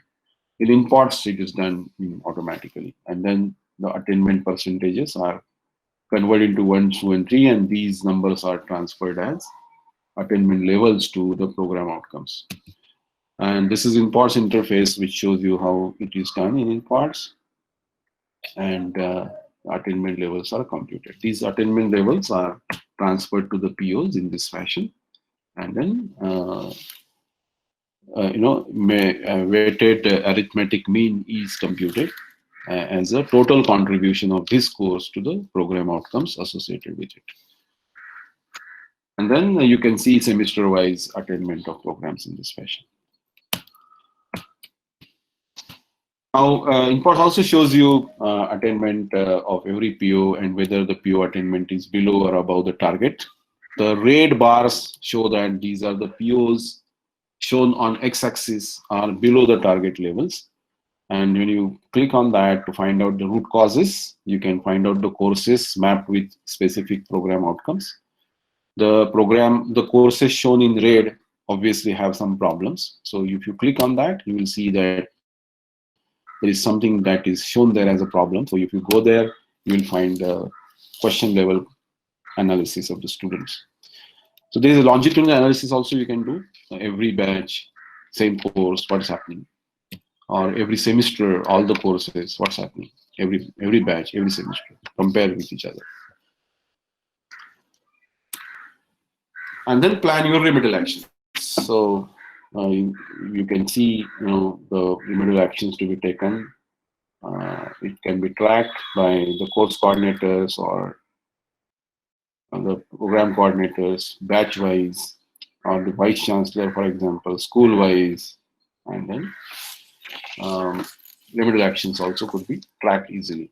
So that is it from my end as far as this we have already covered earlier, so there's no need of doing that. But generally, you want to reach out to us for any kind of further assistance or any clarification that you need in regards with outcomes-based education or accreditation. Feel free to connect with me. My contact details are here. Questions, if any, please. Sir, there is one question and comment on our your session. A very useful session. This is by Cynthia Jaipal Madam. Thank you How very to much. handle choices in question paper. Selection of questions with certain CO reduces attainment of certain other CO. Also, how to compute question-wise CO attainment in summative exam, since we are not given the split up of marks. Yeah, so this is a typical problem, and that's the reason I made a comment that focus on formative assessments, because there is no point in considering the marks of the students from summative assessment when you don't know the breakdown of the marks per question per student. So in my opinion, just make it 0 as a weightage to summative and just focus on the formative assessments. That's the only way to counter. And the choice, I think, are you referring, Professor, are you referring to optional questions? Yes, sir. Yeah, Because so say we give choice, they choose CO2, CO3, and they don't choose CO1. But in attainment, it shows that CO1 is not attained. Especially yeah, the yeah, major students doesn't choose a particular CO. I fully agree. So the denominator has to be adjusted based on the number of students who answered that question. And that is the only reason when you should count the number of students who answered that question and then take that as the denominator. And Okay. naturally, this is manually doing this is very tedious and very complex. And that's the reason you require some kind of automation. Okay, okay. Thank you, sir. That was a very useful session. Thank you so much for the words of appreciation, madam. Sir, in connection with the same query, uh, Mm-hmm. so I would like to also add, sir, you showed the attainment of PO through certain blocks. I mean, there were formative assessments, and then in that slide also you showed some percentage to summative assessment. Uh, Yes.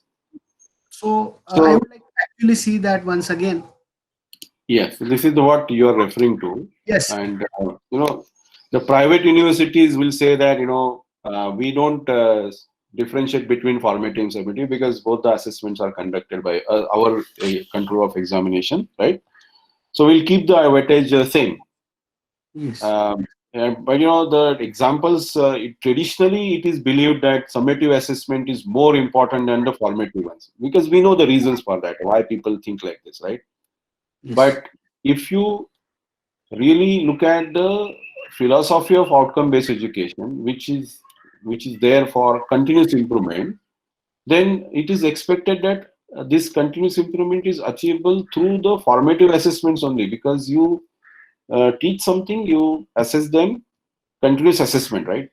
And then you analyze the students' outcomes, take the corrective actions, conduct next formative assessment, see whether the corrective actions are helping you to improve the performance of the students, and then carry on with that.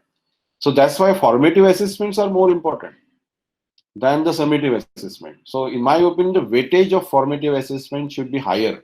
I am showing you this model because it is matching with what is the current philosophy that is being used. But I don't agree with this. That's what I am saying. Yes. I mean, you are extending it beyond saying that this should be zero.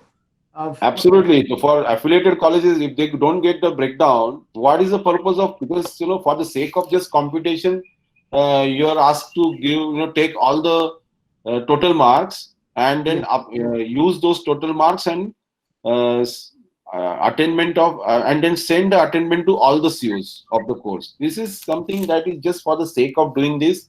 This is being done. In my opinion, just turn it off. Don't consider the marks of summative because they are not useful.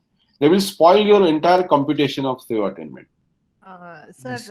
here I would just like to add a point how we do computation for summative.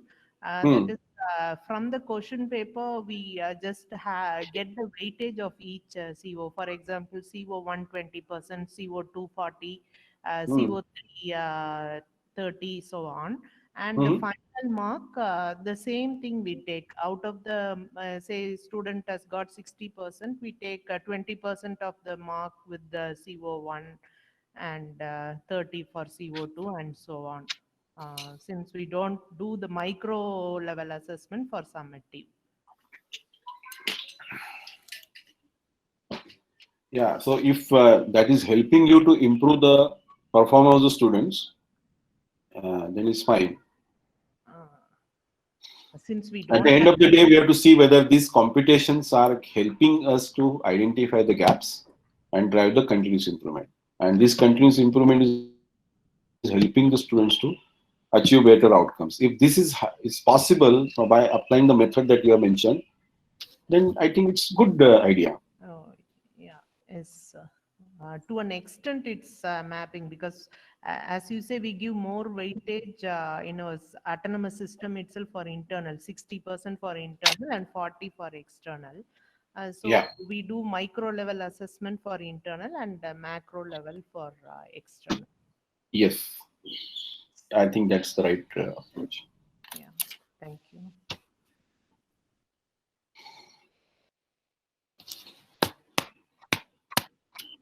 So, dear participants, if you have any query,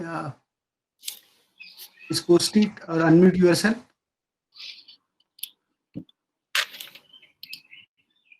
Sir, I hope that the table that you showed in the beginning, Mhm. which was mapping dimensions of quality uh, to the different criteria of NAC, Mm-hmm. we are able to cover learners or criteria related to learners till now. I mean, the first criteria of NAC uh, Mm-hmm. is that the conclusion for our session related to NAC study. So I think I'm just going to share this. Just let me know whether Yes, this is what you're referring to. Yeah, is this what you're referring to? yes, sir. Yes, sir. Yeah. So these are the dimensions of quality. I'm referring this UNICEF statement here, right? And these are the dimensions, and I'm just trying to relate these dimensions with the criteria of NAC accreditation process. Yes, sir. So these quality dimensions are achieved when you master control these criterions. Yes. That is the only idea that I wanted to present here. Yes, sir. Yes, sir. I mean, the other criteria of NAC, we will have to have some such so many sessions. We can conclude, isn't it? Yes. Yes, sir. Yes, sir. So I hope, sir, it is a time for us to say vote of thanks. With your permission, sir, shall I begin with that? Yes, sir. Please, please. Yes. So, dear participants, thank you very much for active participation for today's session. On behalf of you, the organizing team, uh, program evaluation team, my department, electronics department, Bharatiya Vidya Bhavan, Sardar Patel Institute of Technology, I really wish a lot of thanks to sir for sharing his valuable knowledge, his valuable time. Uh, I can, sir, I can only say that uh, Mm-hmm. you are the person with reputation on quality, and you have never compromised on the ethics. Uh, without compromising on that, you are trying to achieve the quality in your professional life, and it was reflecting in your presentation. You actually started with quality, and you said the philosophy of OBE is the quality itself. So thank you so much for reminding us the aspect of quality in the context of OBE. Sir, it is said that a picture talks more than words. It is also said that I hear, I forget, I see, and I remember. During your presentation, I was actually experiencing that attainment of POs. We were doing. I mean, it is our duty. We are doing it for several times. But the way you were presenting through pictures, we will never forget that. So once again, I really thank you from the bottom of my heart for your wonderful session. And let us hope that we will meet again for discussing on the remaining criteria of NAC. And as a part of the coordinator, I was expecting that there are few more criteria to be discussed, but I can understand. Thank you so much for your valuable times. My pleasure to be part of this, great gathering of senior educationists from our country, and because of the questions that are being asked, that adds to my knowledge bank a lot, and it's a feedback that goes in. And next, whenever I present these ideas next time in the next version, I do address these in my presentation. So. As I mentioned to you, because you have given me this challenge of sharing the thoughts on NAC